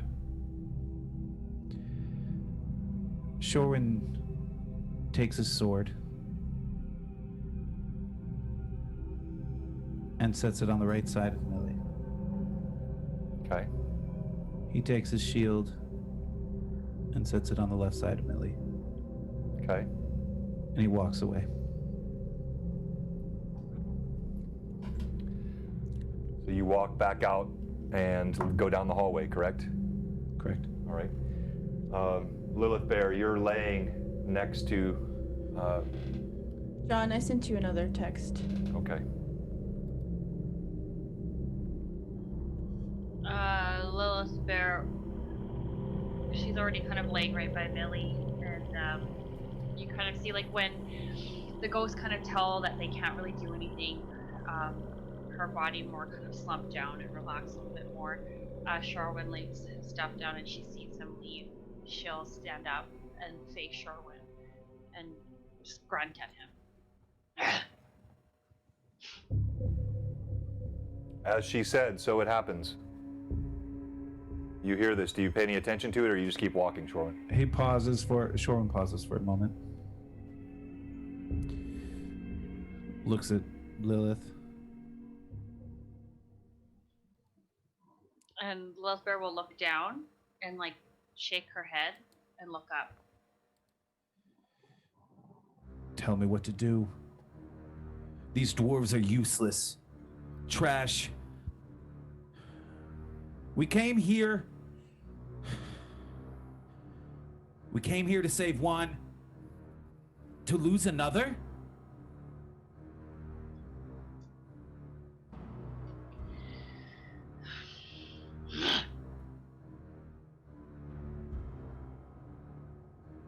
What do you want? What do you want me to do? And she'll kind of push her nose at Millie, kind of trying to insinuate that she doesn't want to leave her here, her body.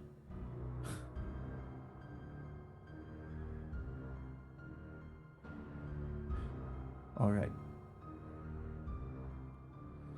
Shorwin will still leave his weapons there, and he'll pick Millie up and start to walk away. Lilith Bear will grab his sword by the handle with her mouth and carry it out. She'll leave the shield. Sword wielding bear. Okay.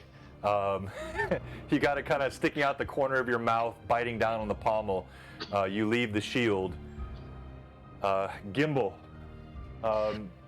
you and Brim see Shorwin come stalking down the corridor again. He still has Millie's limp body in his arms. You see no sign of his sword or shield.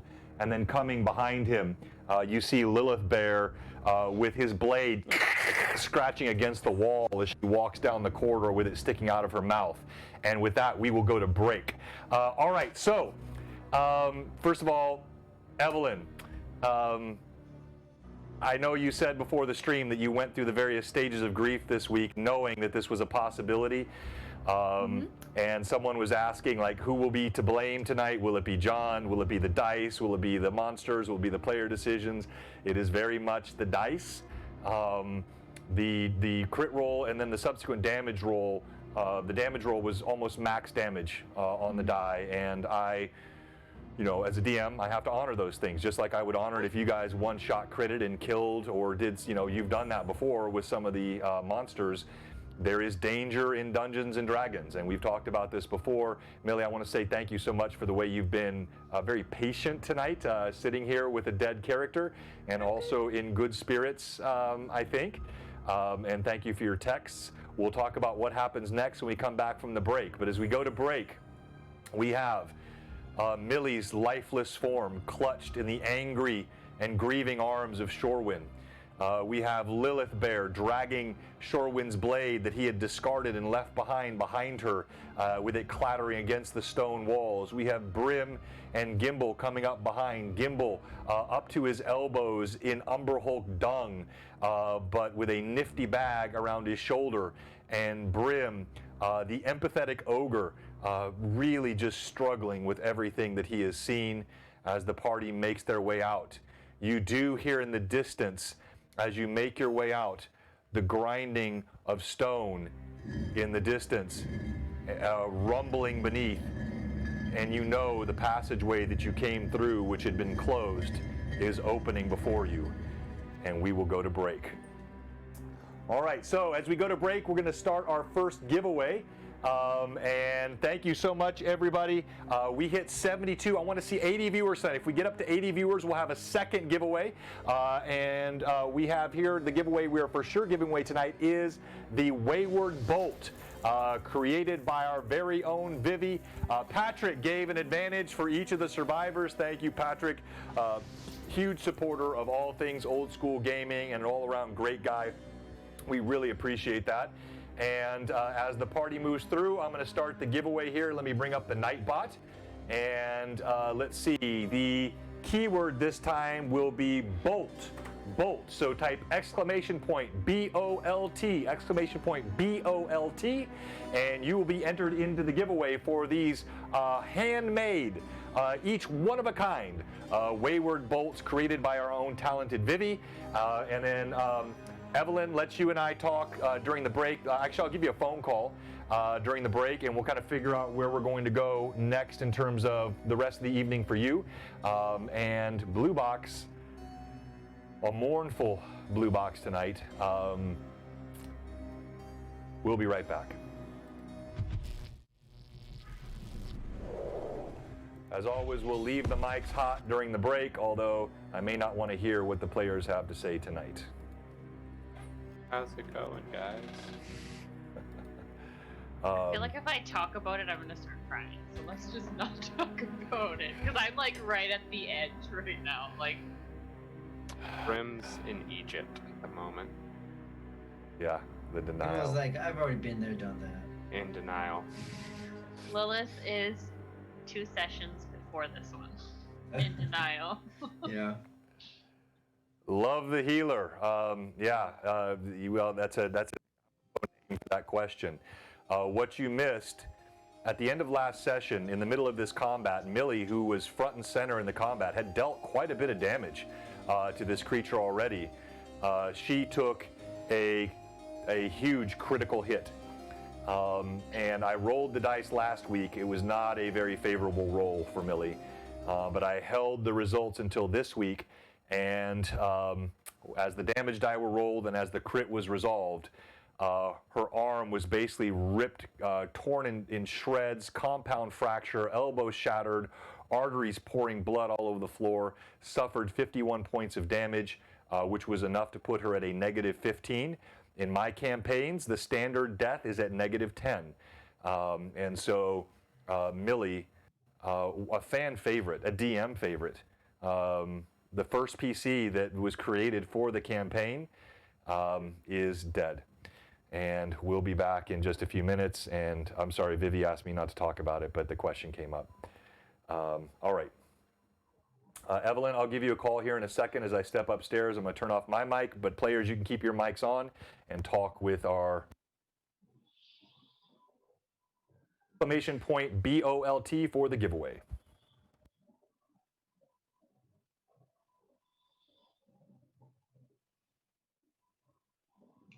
Your safety is out. That was ironic. Yeah. You just said the same thing. I was muted. That was a very ironic commercial. Is it though? Is it? Your safety is our least priority. Here at BlueBoxRPG, we'd like to all witness you die. What are you eating? Hmm? Well, yeah. No, the other person eating on screen. Well, Evelyn's clearly eating air. Air pudding in wind dip. I'm eating rice. I thought it looked like rice. I Hey, thought it Evelyn, Like quinoa, and I was confused. No. I know you're okay, but you're okay? Josh, I'm Asian. I'm either gonna be eating rice or noodles. Never quinoa. I know. I'm feeling the same way. Millie, you might want to. I really like Millie. Just muted. Millie is such a favorite and hear a fan John's voice. favorite, and I think it's John. you know, like even John, with hey, Jimbo, John, you're not I muted. knew. John, you're not Like, muted. John! Oh, okay. Ah! Millie! I'll finish that sentiment just since I put it. With Gimbal, I knew that the gnome hole was nearby where he had lived. Okay, give me a sec. And Gotta I call thought John. Gotta call John. it was a reasonable and plausible way, whereas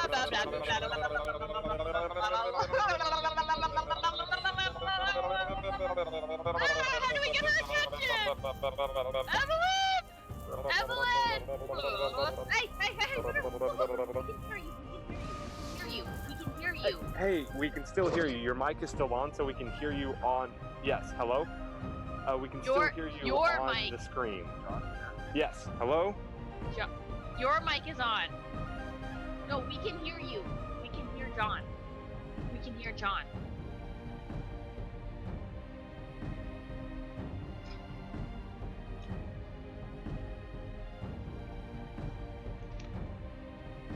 Okay. Good now. Okay. Whew. Panic mode. Gosh. That was horrendous. Oh my gosh. No, we can't now. It's good. That was full panic mode. I love how like your noise canceling sound was the exact same as mine. Yeah. We were both like. Oh my gosh, Terry. Yes. just For the had- la. Yes. Yeah, we just had an even more frightening Bigger crisis. moment. Ooh, crispy crunch is so good. Do you like it? Yeah, it is. Sorry. He's eating like the chocolate.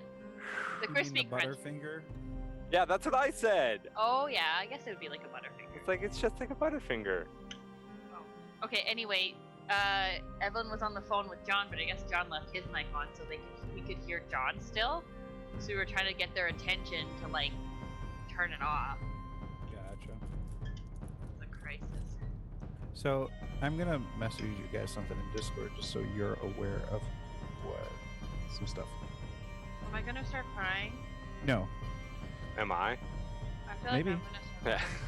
Usually. I'm always crying. I'm just good at hiding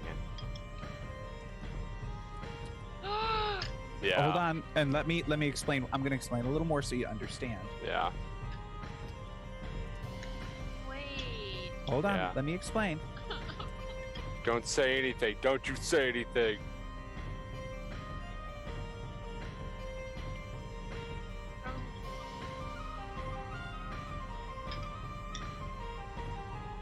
Is that John that put the music on?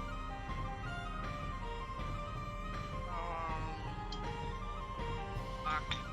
Does that make sense right there? Yeah. And but John doesn't know. So yeah. And I mean it makes sense for what has Yeah. happened, and that's why. I don't know, Phantom, I can't tell you. And that's why I did it over the mic. Originally I thought about not doing it over the mic and just typing, but I wanna He wants to I'm fill it teasing. with They're suspense. called No, teasers. No, I know. It makes sense though. But I mean it just Yeah, I know. Yeah. with everything going on, so I think it works. No. Yeah. Coffee crisp is That's- next. That's the true Canadian thing where you're like, yeah, no, or no, Yeah. yeah. Oh, That's No, good, no. right? coffee crisp. That's my favorite. Yeah. Does it taste like coffee, or is it Yeah, it's like a hint what of you- coffee. No. No, when you hint. think about when you smell No, coffee it's a and you're like, hint, oh, yeah. that's how that tastes? Yeah, Does it actually have coffee in it? like a very minuscule amount. Ah, that's weird. Like nothing worth anything. You should try it. But No, this one's good. I like this one. This coffee crisp is damn good. Uh-huh. Whoa. Damn good. You should try like, oh yeah, it's the ketchup chips. Yeah. Yeah, we're just all gonna be on for the next hour eating our feelings. Oh yeah, 100%. And Do you know are what Smarties just like Smarties? No, they're different Smarties. No, they're like different M&Ms, Smarties. but better. But harder. See, Canadian Ancient Gamer knows what's up. Ketchup chips. I put in their care packages ketchup chips, coffee crisp, crispy crunch, and Smartie. Yep, those are M&Ms. The coffee crisp are the best. Number one. The M&M or Smarties are like M&Ms, but they're a little bit crunchier. That's all. Yeah, a little bit. Yeah, Mm, so there's more of a hard shell on them. Are you guys going to commit more time to coordinating your tactical thoughts? No. No. I miss all these. No.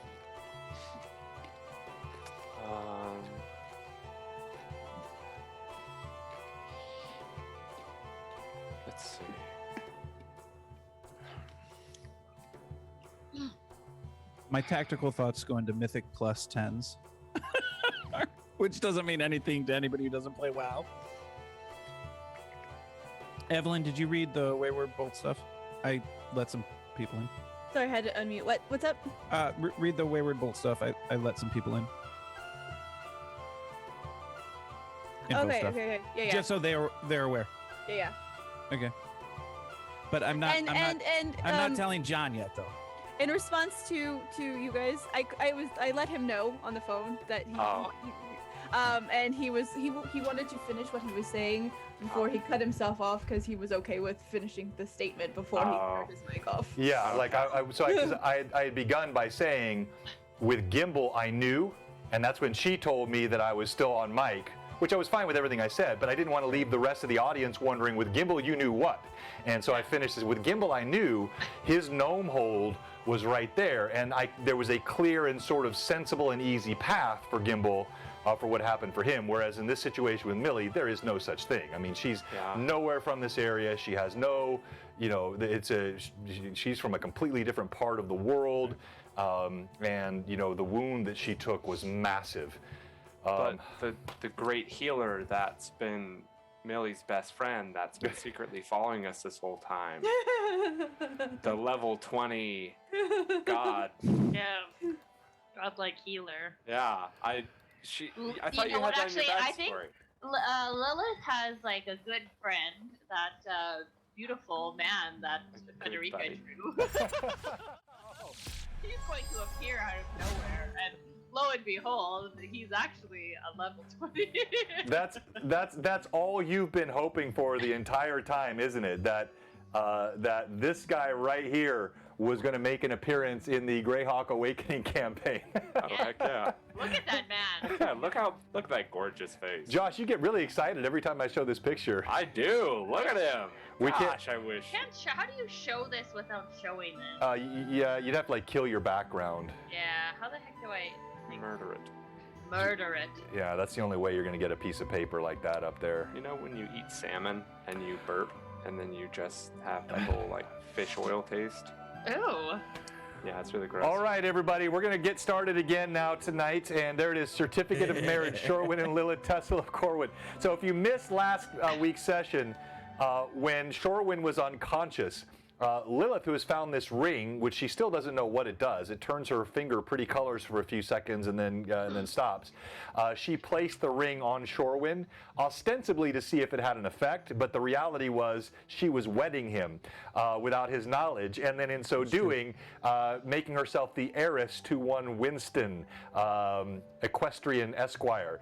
And so we shall see how all that plays out. But yes, the big news of the night, the critical hit that Millie took last week at the end of the session with this Umber Hulk that she was battling. And an Umber Hulk is a very deadly adversary, both for its power and strength, but also for its power to confuse, which definitely hurt the party in this combat.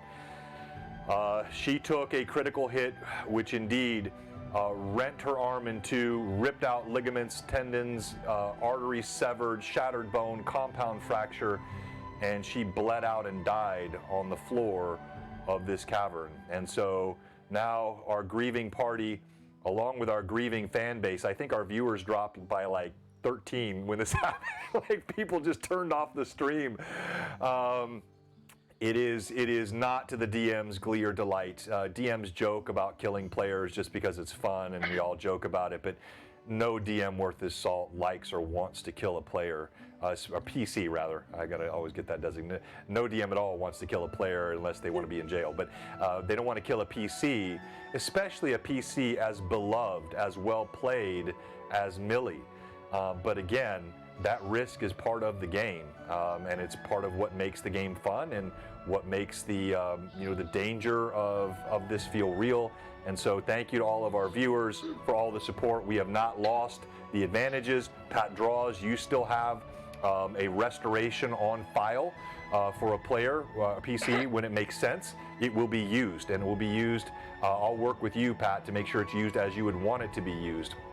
But thank you, everybody, for your patience. And anytime we have a player death, I will look to introduce a replacement player as quickly as makes sense. If it's at the end of a stream, well, then we're not going to worry about that. But if it's in the middle of a stream, as it is tonight, where that opportunity occurs, it could occur. All right, so before we go back to the live action, I did mention Pat draws, and to just try to, oh, hey, Mark, yeah, sorry, if you're tuning in late, that is correct. So to try to turn a little bit of a lighter spirit to it, because a lot of us are very upset right now, DM included. Pat draws. We have lots of great artwork. Of course, we have Frederica. We've seen things from many of you in our Discord. Thank you for all of you that put fan art in our Discord. Of course, Squeaks, drawn by our own Mark Views. But no one puts more prodigious fan art out there than Pat draws. And so just in the last few weeks, we have had gems like this one from Pat Draws, which you'll remember was the Baleful Cube and the Jello Shot drawing. Then we had, of course, Glitter Bomb John. That was Gimbal's fault as he attempted to grind to a halt the gears of my Alienware PC. Then we had, of course, before that, we had Gimbal losing the snow fight, one of my favorite, that look on his face and snow covering his visage. And then, of course, last week we had Lilith finding a shiny and her precious. And so thank you to all of you that do fan art and all the support of the Mad Chatters. We had a level 5 hype train tonight. So many gifts. We're at 960 something followers. We're going to do something big when we cross 1,000, which should I'd like to see us have that happen before GaryCon, so we could just stack on top of that. But I'm sure we would hit it by GaryCon. But I think we can hit it before that. And I'm going to do a big giveaway. So let me think about that this week, and I'll announce what that giveaway is going to be when we hit 1,000. And then also, we're at like 190 or 189 or something subs, so we're very close to the milestone of 200 subs. And thank you to everybody that has subbed and given away subs. And there's no takebacks tonight just because Millie died. That's already committed. So, all right. John, I just sent you a very, very long text. Okay. All right. All right. I've got it here. Whew. All right, we resume the action. Remember, type !BOLT, BOLT in the giveaway to receive one of these handcrafted, custom Wayward bolts made by our own Vivi. And I should have had you autograph these, Vivi, but that would have been, no? Nobody wants my autograph. Oh, of course they do. They're autographed with his sweat and blood. Not technically, not my blood, because I actually did not cut myself this time, but maybe my sweat. There's definitely skin cells in there. If you really got me close, I had to roll it out and bake it. Actually, you know what? No blood. All right. I did touch it while it was still hot, so. All right, so for the rest of the party, I probably should have asked. In fact, I should have asked this before we went to break. Is it your intention to, so when you get around the corner, I was too distraught to think straight on the break, and then I was talking to Evelyn for half the break. Are you intending to do anything further inside these caverns and hallways, or are you just heading straight out? What are you doing? Shorewind's heading straight out. All right, So everyone else? Lilith there. Okay, all right, so I'm going to tell you, what you see as you come out, and I'm going to give you an opportunity to role play a bit once you get outside, as I do a quick change of the table here, which I should have done on break, but again, circumstances being what they are. You get outside. Just change on stream, it's okay. Yeah. As you get outside, it's about mid-morning. Of course, you remember you rested. Thank you for the sub, 888. You rested inside. It's now about mid-morning. There is a chill wind outside, blowing snow. You see Winston standing there, clearly upset at how long he's been left out in the snow. You had one other horse or two other horses? I'm trying to remember. You had one with the cart. Just one with the cart.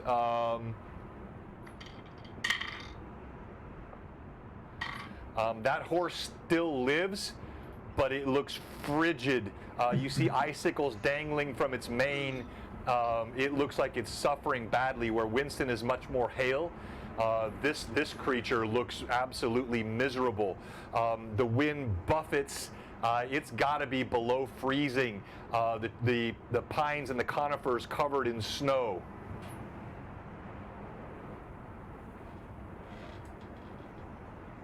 Are you sure we should just leave? Yeah, I mean, this place is fairly secure.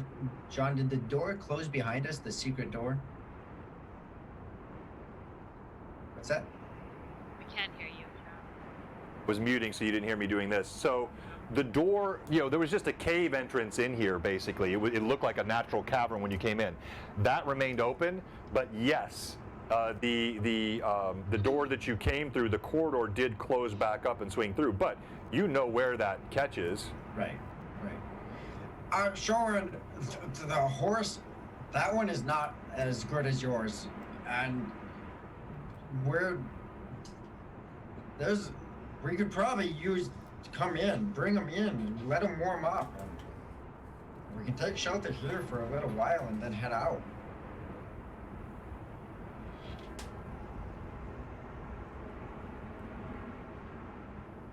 How long? How long do you want to stay here? However long you guys want. 2 hours? I don't want to stay here at all.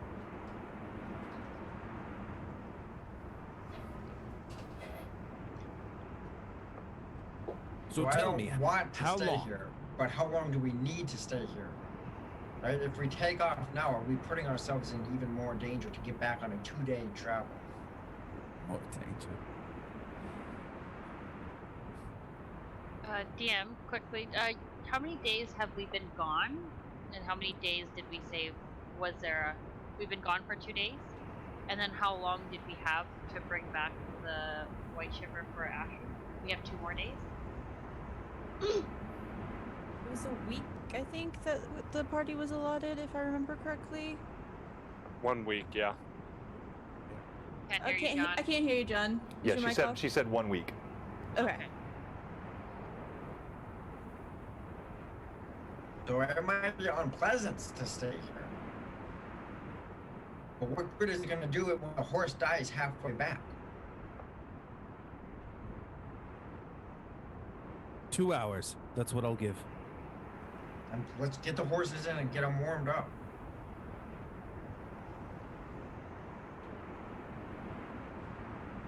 The horses don't like me. I'll take her from your arms. Go and get the horses. Sure, and I'll hand Millie to Brim. And he'll head over to Winston. Okay, so Brim now has the body of Millie, and you're going back inside the sort of the entryway of the cavern, so you're out of the wind. I assume you're unhitching the wagon horse and bringing it in. Is that correct? Yes. All right, and then what are you doing with Winston, Shorewin? I'm bringing Winston in as well. Okay, so these corridors, as you know, are not wide. So you bring one horse in at a time. You kind of move them down the hallway. Their feet clatter on the stone as you bring them in, and they do indeed whinny a bit as you bring them in, but they are clearly all glad to be outside of the wind. Shorewin will notice as he's doing this that Lilith Bear has brought the sword with her, and he'll look at her. Why did you bring that? I won't need it any longer. You're still in bear form, right, Lilith? Yes. Okay. She'll drop the sword at your feet.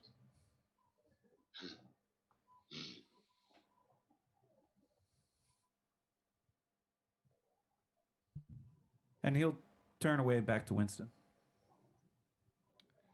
Well, he ignores the blade. Anyone else doing anything while you're waiting inside here? Yeah, once everything's in, the both chests and the chains to the chest is in the cart, correct? Correct. Wait, no. What'd you say? Millie has the chains to the chest on her. Oh, yes, that's right. She carried him in her one of her pouches. Oh, I thought these were. But Gimbal would know that. He's seen her pull him in and out to get stuff out of the. Okay. So I'm gonna retrieve those chains, put them on the chest to unlock it, unseal it. I'm fairly positive. I know that there's nothing in there that's gonna help, but I want to look through, see if maybe there's something that we overlooked. Maybe there's something in there that will be helpful. John, would you like me to tell Rory what's in the chest? Yes, go ahead. Looking through now? Please do.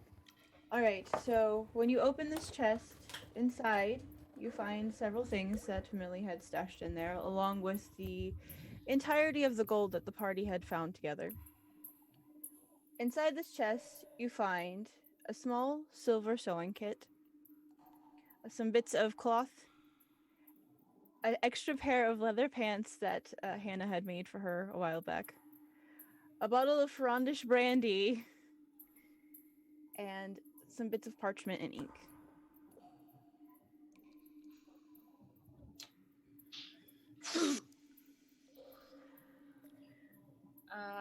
Lilith Bear will go up to Shorwin and just nudge him with her.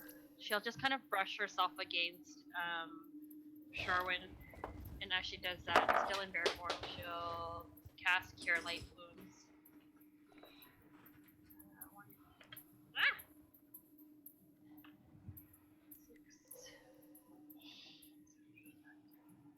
For 11 points of healing. You'll feel the wounds kind of warm and begin to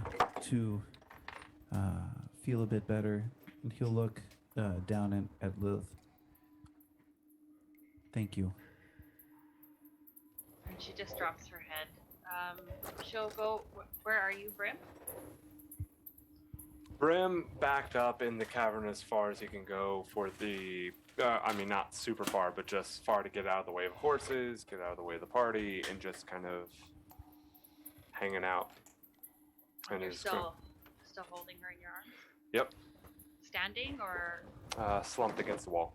Okay. Just kind of with her in his lap, just holding her, head facing the party. Lilith Bear will come over there and curl up beside her. And drop her head. And I'm just gonna do a couple last things while the chest is still open, just frustrated that I couldn't find anything in there. I'm currently absolutely wiped of gold though, so I can't cast any spells except from that amulet. And I'm not trying to be secretive of it, like I'm trying to steal anything. I need to be able to cast spells.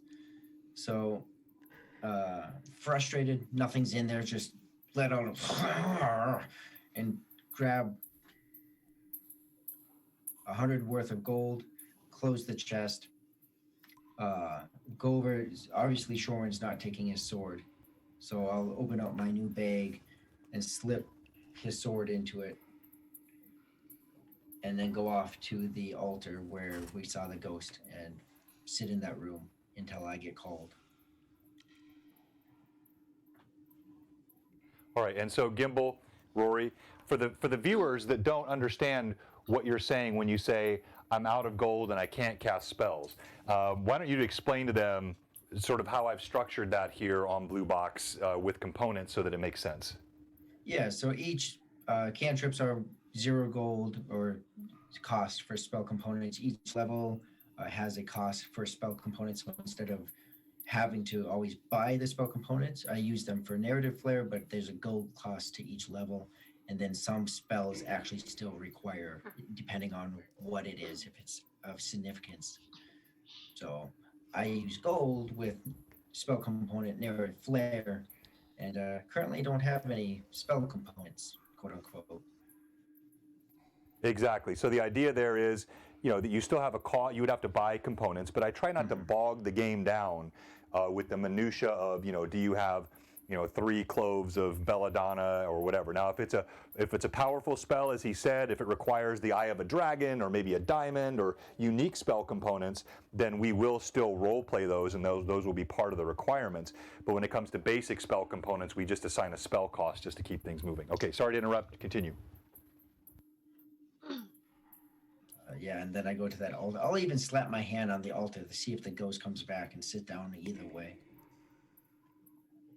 Assuming he's probably not going to come back out. But so you slap the altar. As you step in there, you feel Squeaks is very uncomfortable in this room.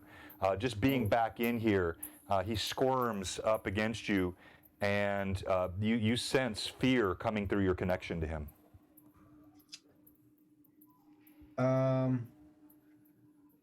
I want to try to be sensitive towards him. Haven't been so far.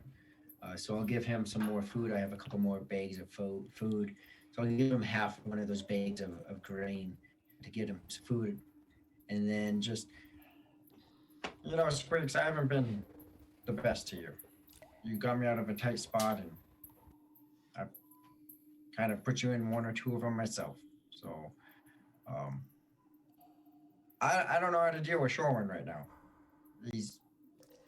I understand he's angry. I don't know how to talk to him in a way that he understands. So I'm going to sit in here, but you can go to Lilith if you want. I know she's good to you, or it's up to you.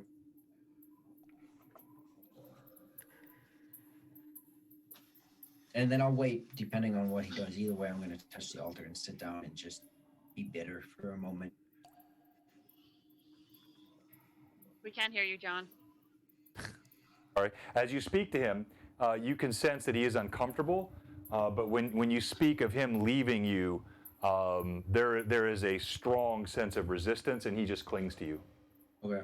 And I'll just embrace that then, and still slap the altar and sit down. Okay. All right. Anything else the party's doing? Lilith Bear will just kind of rest her nose and kind of brush it against Millie's cheek. I'm assuming she's starting to feel a bit cold by now. Yeah, definitely.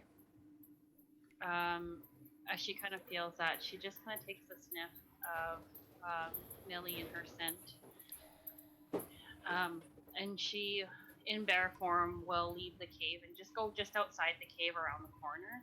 I don't know where Shorin is. Are you outside or are you still? I'm just standing next to Winston, looking outside, ready to leave. Okay. So you'll notice that she kind of tries to push past you guys. What kind of bear is she? She's probably a brown bear of some sort. That's right. Yeah, a large brown bear. Yeah. She'll kind of just go around, leave the cave, and she'll feel like the cold wind against her fur. And she'll kind of walk away just from the mouth of the cave just a little bit. As she transforms back from bear to Lilith, anybody within earshot will hear a loud growl turn into a scream just from outside the cave. And she'll turn back into Lilith, but does not return back into the cave. All right, and I will not make you roleplay that loud growl and roar, but clearly anguish-filled. You hear this bellowing ursine roar that echoes through the cave, grief-laden in every gravelly note of the roar, and then it goes silent. You just hear the sound of the wind blowing in the mouth of the cave. Rory, Gimbal, as you slap the altar with Squeaks holding on to you, again, nothing happens.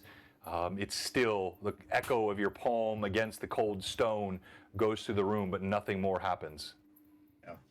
Yeah. And that's just confirmation to him. That's what he expected. The ghosts are gone. The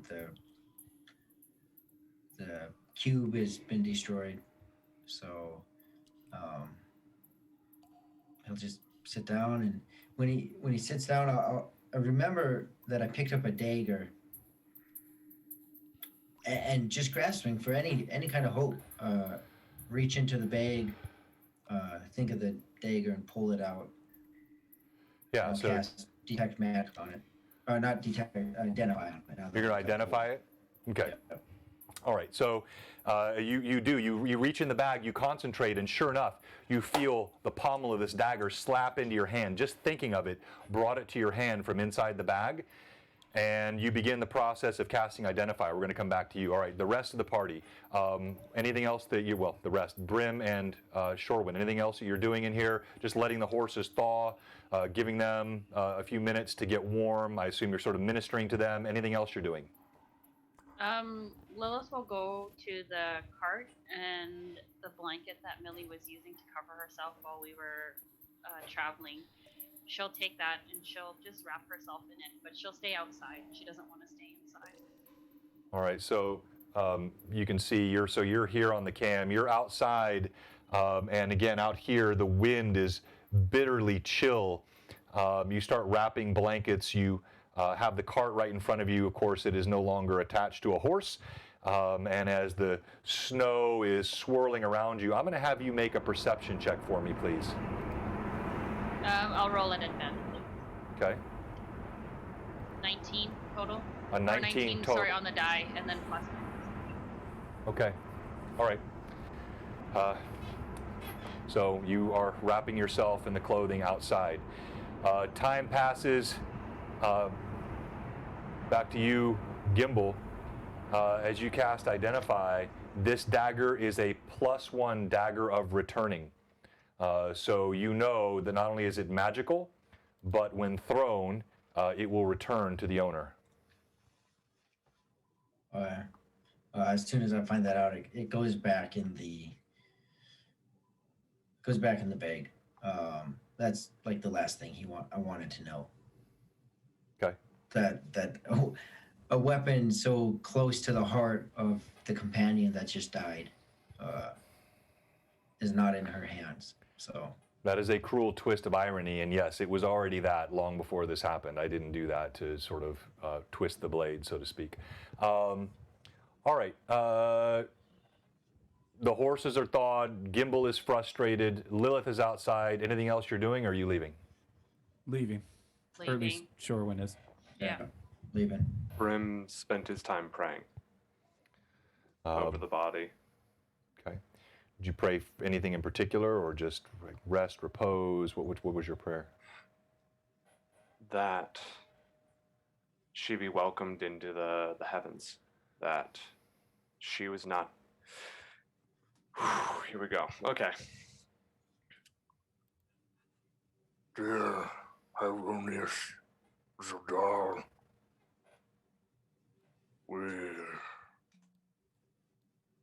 I seem to have lost a sister today. I didn't know what it was like to have family, really, until Father.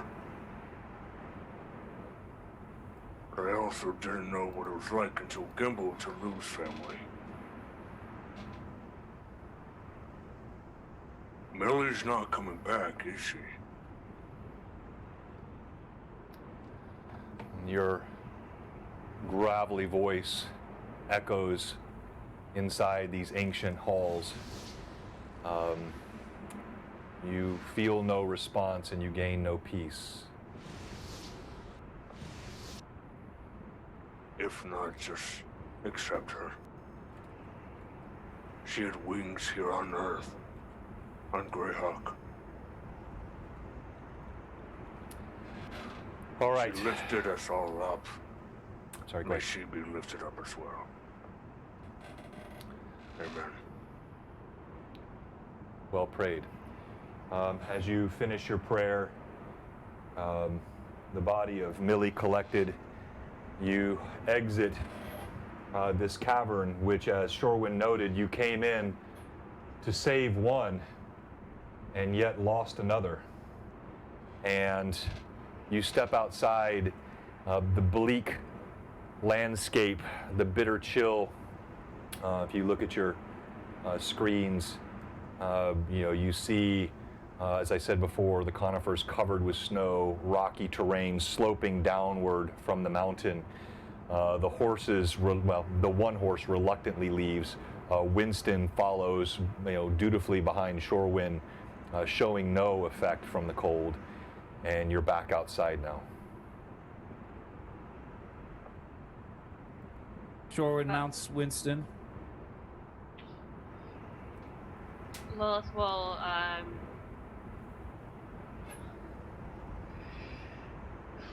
she'll ride the cart like Millie. But if Brim is going to put her in the cart, are you going to lay her down in the cart? As you lay her in the cart, Lilith will go back and just kind of make sure that she's wrapped up, warm, even though she's passed, but just because it's Millie. She'll sit on the cart beside her, and in her pockets, she'll take out the little pot that Federum gave her, and she'll open it up, and she'll, like always, she will just take some and place it behind her ear like she normally does.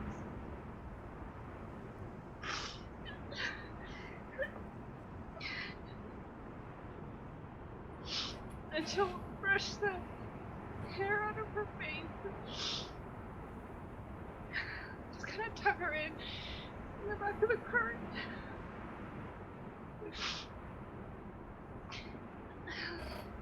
Before going to the front of the cart, she'll just kind of brush her cheek and tell her that she's as beautiful as she always is.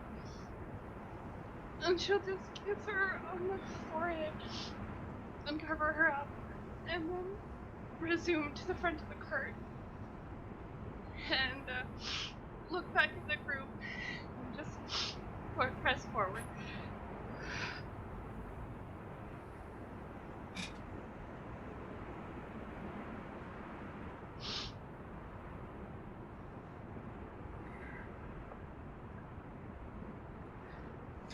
Gimbal, slightly warm, slightly cold with his coat. Remembering, Millie using the blanket to cover them both. Seeing what Lilith just did, and letting that just be its moment. Also wanting to be warm. Will get that uncomfortable closeness to Lilith, and kind of like, can you mind if I sit next to you? You see no reaction from Lilith whatsoever. She just is like straight focused and pushing the cart, leading the horse forward. You're pushing. You're sitting at. I'm sitting on top. Okay. Like leading the horse forward. Yeah. Alright. Well, if you don't resist, I'll also cover myself up with the blanket. Otherwise, I'll just sit next to you. Yeah. So cover it up, and Lilith, I know there's no words, and I know there's too many feelings.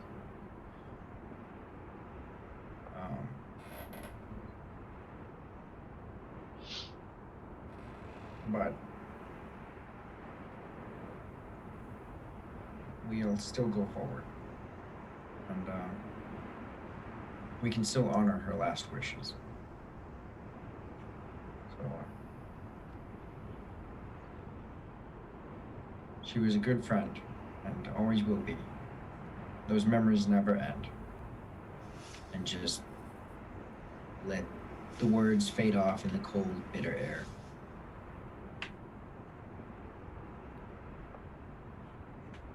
All right. Anyone else? Or Shorewind's gonna ride about 50 yards in front of everybody else. you see Shorewind really making no recognition of what's happening. That you sense something more than just a taciturnness. There is it would be too much to say darkness, but there is something that has happened to Shorewind in this, and he rides ahead. Brim, anything you're doing before you move on? Nope. Staying at the back. All right. Looking at the sky. And so it is with that you begin to move through the snow, pulling the wagon and the horses behind you. The wind continues to blow, your footsteps squelching in the cold snow, and just this somberness that hangs over the party as you move down the hill. The wind bites beneath your cloaks and your garments, as though it itself wants to mock you, to give just the extra bit of uncomfortableness to this already sorrowful day. The body of Millie jostles lifelessly in the back of the cart as Lilith weeps softly. Gimbal trying to give comfort, but no response given. And it is with that we're going to end tonight. I intended to continue to play, but it would be unfair for me to ask any of these players to continue, particularly because if we're going to introduce Evelyn's new character, to expect her to be in any mood to role play that character tonight would be utterly unfair. So it is with that that we're going to go ahead and conclude this session tonight of Greyhawk Awakening. I know it is Vivi's early night anyway. And, while this is a game, we do become attached to these characters. We become attached to these personalities. And it is a testament to the role play. It is a testament to the investment that is made by each of these players in their characters, that we feel these things. And while they themselves are fantasy, the feelings are very real. And I want to thank these players, and I want to thank all of our mad chatters for the support tonight. You could really see it in the community as well. So with that, we will turn to our giveaway. We will still do a stream MVP tonight. And we will be back next Tuesday night. We'll be back tomorrow with Lore Masters Arcanum. Hopefully Evelyn will still be willing to join me on Lore Masters Arcanum. No. And Vivi has repeatedly threatened to come to my house. Gosh, this happened the night that I got the gift from Vivi too, and all the cool shirts and the... Such a shame. I'm going to have to murder you. Okay. The sad chatters. That's right, next door. Tonight we are the sad chatters. Okay, it is time for Stream MVP. So we're going to kick off the giveaway in a second. Remember, type !BOLT. I'll put it in the chat for you, BOLT. And you will be given the Wayward Bolt icon created custom. This is so cool, by the way. It really does look like an arrowhead. It's so well done, Vivi. And that will go out to our winner tonight. And we're going to go around, and I know no one is going to feel like vying for this, but I still need you to do it. It is part of the game as well. Let's start with you. Why should Brim be Stream MVP?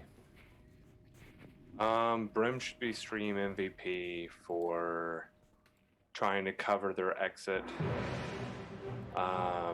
Trying his best to just follow Shorewind's command and trying to stay out of the way and out of the sight of the dwarves. All right. Well done. And so, by the way, Robert gave you 5 advantages, Vivi. I don't know if you saw that. I got it. Thank you. He wanted to make sure you saw that. All right, Brim, you will be rolling tonight for Striker Dan. Hey, Dan won recently too, so he's on a little bit of a roll. So you're in the running. Now remember, that doesn't mean you've won, Striker. It just means you are one of 5 rolls that will be made here. Vivi will not be eligible, or Evelyn will not be eligible for Stream MVP tonight, but because I know what would happen if I did that, so she will not be eligible for Stream MVP, but she will be rolling for someone tonight. So Striker Dan, let us know you're still on. Let's go to Rory. Why should you be Stream MVP? Yeah, so I should be Stream MVP because I understood enough about the creature to be able to cast a spell. Even going out on the limb from casting it from that medallion, which I wasn't sure how that would work out, to force it backwards or to aid in that forcing, picked up the coach, the mushroom, and so I got plenty of that. Additionally, when Shoreman took off, I warned him of the traps just to hopefully help aid him that way, and I took off left, hoping to find constantly pursuing endeavors to help Millie from going to the room, digging through the dawn, and then paying attention to squeaks, and then even identifying the dagger to hopefully maybe that or maybe something. So constantly trying to find a solution, even though deep down I knew there was nothing that could be done. Well done. All said. And by the way, that spell, and I didn't mention also, welcome Valkyrie1007 as a new Mad Chatter, joined a little early, but it was right in the middle of all that role play. I could not disrupt it, but you are now part of the most elite chat group in all of Twitch D&D. And we are marching toward 1,000 followers. That spell that you cast, by the way, the saving throw that the Umber Hulk made, I rolled a 3 on the die. And that was a really, really important, because while he was down on hit points, he probably still had another good round of combat in him, with Vivi still under confusion, and there would have been another round of potential confusion. It could truly have tipped the scales in that. That's why I was saying a TPK was possible. That spell that you cast, and then the subsequent 3 on the die for the DM. And remember, you used disadvantage, I used advantage, they canceled out, so it was just a single die roll. That 3, I don't know, who knows what would have happened, but it was significant. All right. Shorewin, why should you be... Oh, hold on, let me tell you you're rolling for. Sorry, Rory, you're going to be rolling for the Drunken Heretic. One of my favorite usernames. We've got a lot of good ones. Drunken Heretic, are you still with us? Let us know. If you are, you'll be eligible for the Wayward Bolt Arrow that we're giving away tonight. Yes, you are, and you are in the running. And these are both subs, so far all good with subs. Let's go to Shorewin. Why should you be Stream MVP? Shorewin made some hits on the Beast, carried Millie pretty much all over the dungeon, and gave a bit of foreshadowing on some things to come. And got very surly with the party, for sure. Okay, let's go to, you'll be rolling for, hang on here. Mark Views! Mark, are you still with us? Mark, great follower and viewer, sub on the channel, also the creator of Squeak's artwork. Hopefully he's still with us. Let's go to Vivi. Why should you be Stream MVP? Let's try to do this without crying. Lilith should be Stream MVP for not attacking any of her teammates or fellow players while in bear form and confused. Yeah. For the first ever Lilith Bear growl at the Umber Hulk in immense anger.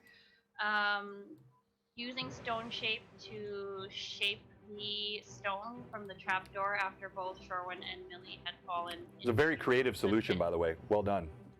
Turning it into a ram, so that they can both Brim and Terry, Shorewin, my husband, could help lift Millie out into the thing. Just staying with Millie's body through the entire time. Refusing to leave Millie's body in the dungeon because she deserves more than that, and following just her anguish from bear to Lilith form, and just her love for Millie, no matter what. So, but she's her best friend, and you killed my best friend. Well, the dice killed my best friend. An Umber Hulk killed your best friend. All right, yes, thank you for that, and well played. You will be rolling for tonight Sugar Punk. Sugar Punk is a sub, has been following us since December. Sugar Punk, are you still with us? Everybody else has been here so far, so we're 4 for 4, and then I'm going to tell you who you're rolling for while we're waiting for Sugar Punk. You, Evelyn, will be rolling for Old School FRP. Old School FRP, are you still with us? So we're waiting for Sugar Punk and Old School FRP to respond. We'll give them just a minute. John, I sent you one final text. I've texted you so much tonight. All right.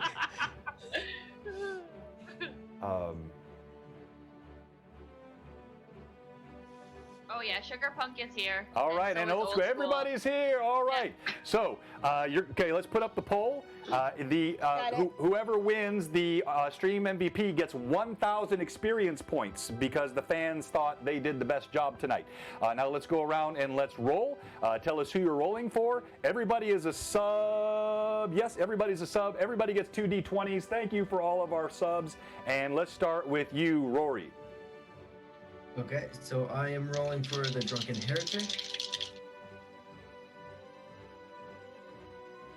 12 and 18. An 18 for the Heretic. Let's go to Brim. Starting Go ahead, off Josh. strong there, Rory. Brim's got Do I Striker give us a Dan. shot? All right, here we go, Striker Dan. I've got an 18 Woo, okay. Ooh. and a 16. All right, so we have a tie atop the leaderboard with the first 2 rolls. Now let's go to Shorewind. Mark views. Here we go, Mark Views. Only a 16 and a 19. Oh! Mark Views takes the lead with the 19. Let's go to Vivi. I'm rolling for Sugar Punk.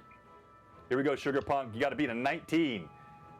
I got a 5 and an 8. Sorry. Ooh, all right, sorry, Sugar Punk. Sugar Punk.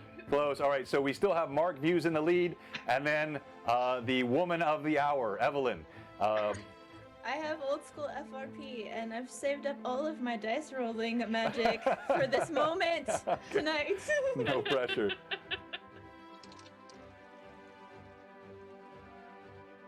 That's a natural freaking 20. Oh! Old school FRP! Snatching victory from the clutches of Mark Views, who was sitting on a strong 19, and the nat 20. So old school FRP. I don't think you've won before. I looked at my list here. I don't see unless I'm missing it. So what you need to do is, if you're not, get in our Discord.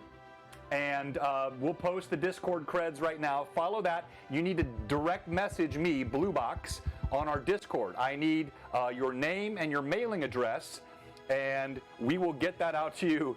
Yeah, that was a good roll. So, old school FRP, I need your name and mailing address in my Discord DM, and I will get that out to you. It won't happen until next week because I am leaving for a couple of days, headed to Florida. We will be back. I'm getting up at 4 in the morning next Tuesday to make sure I'm back here in time for Greyhawk Awakening. So nobody miss next week, and we will meet Evelyn's new PC next week as well. Time for the stream MVP still to roll. Oh my gosh, it is the strongest Brim runaway in the history of all Blue Box. So on Sunday, Cade outstripped all the other players combined, but Evelyn or Vivi is outstripped all the other players combined times 2, almost times 3. So congratulations, Vivi. Outstanding role play tonight. So well Sorry done. for making everybody cry. Thank you to all of our viewers. We're going to raid. Anybody know who we should raid? I see. Lilith for making us cry. Have I ever watched? I know, Mike is actually up right now. He's Who is? painting. Mike Disney's up Oh, is right Mike now. up? He's painting. Oh, Yeah. well, why don't I see that one? So let me type raid Mike Disney, everybody. So hang with us. Oh no, it's Art of Mike Disney is what it is. Yeah, Not Mike Art Disney. of. Art Art of, yeah. of. There he is. All right. Hey, everybody. Let's rate our sponsor, Mike Disney. And I'm going to pop in his channel for a few minutes as well to say hi, but I'll be a bit late because I want to talk to our players for a second. But please jump in. Say hi to Mike. Follow his channel if you're not a follower. He is a Blue Box sponsor. He's also a great guy. And thank you so much to all of our viewers, all of our mad chatters tonight, all the support, all the positive comments and stuff that was in the chat. And also thank you to my players tonight. This was a tough night. I thought you guys were absolutely incredible tonight, and much love to all of you. And make sure you say hi to Mike Disney. Here we go. We're rating him in 10 seconds. We will not have Rune Lord Sunday, but we will have Lore Masters tomorrow night, and we will have Greyhawk Awakening. As I said, I'll be up at 4 in the morning to make sure I'm here for that next week, and we're rating Mike Disney right now with 43 viewers. Oof. Okay.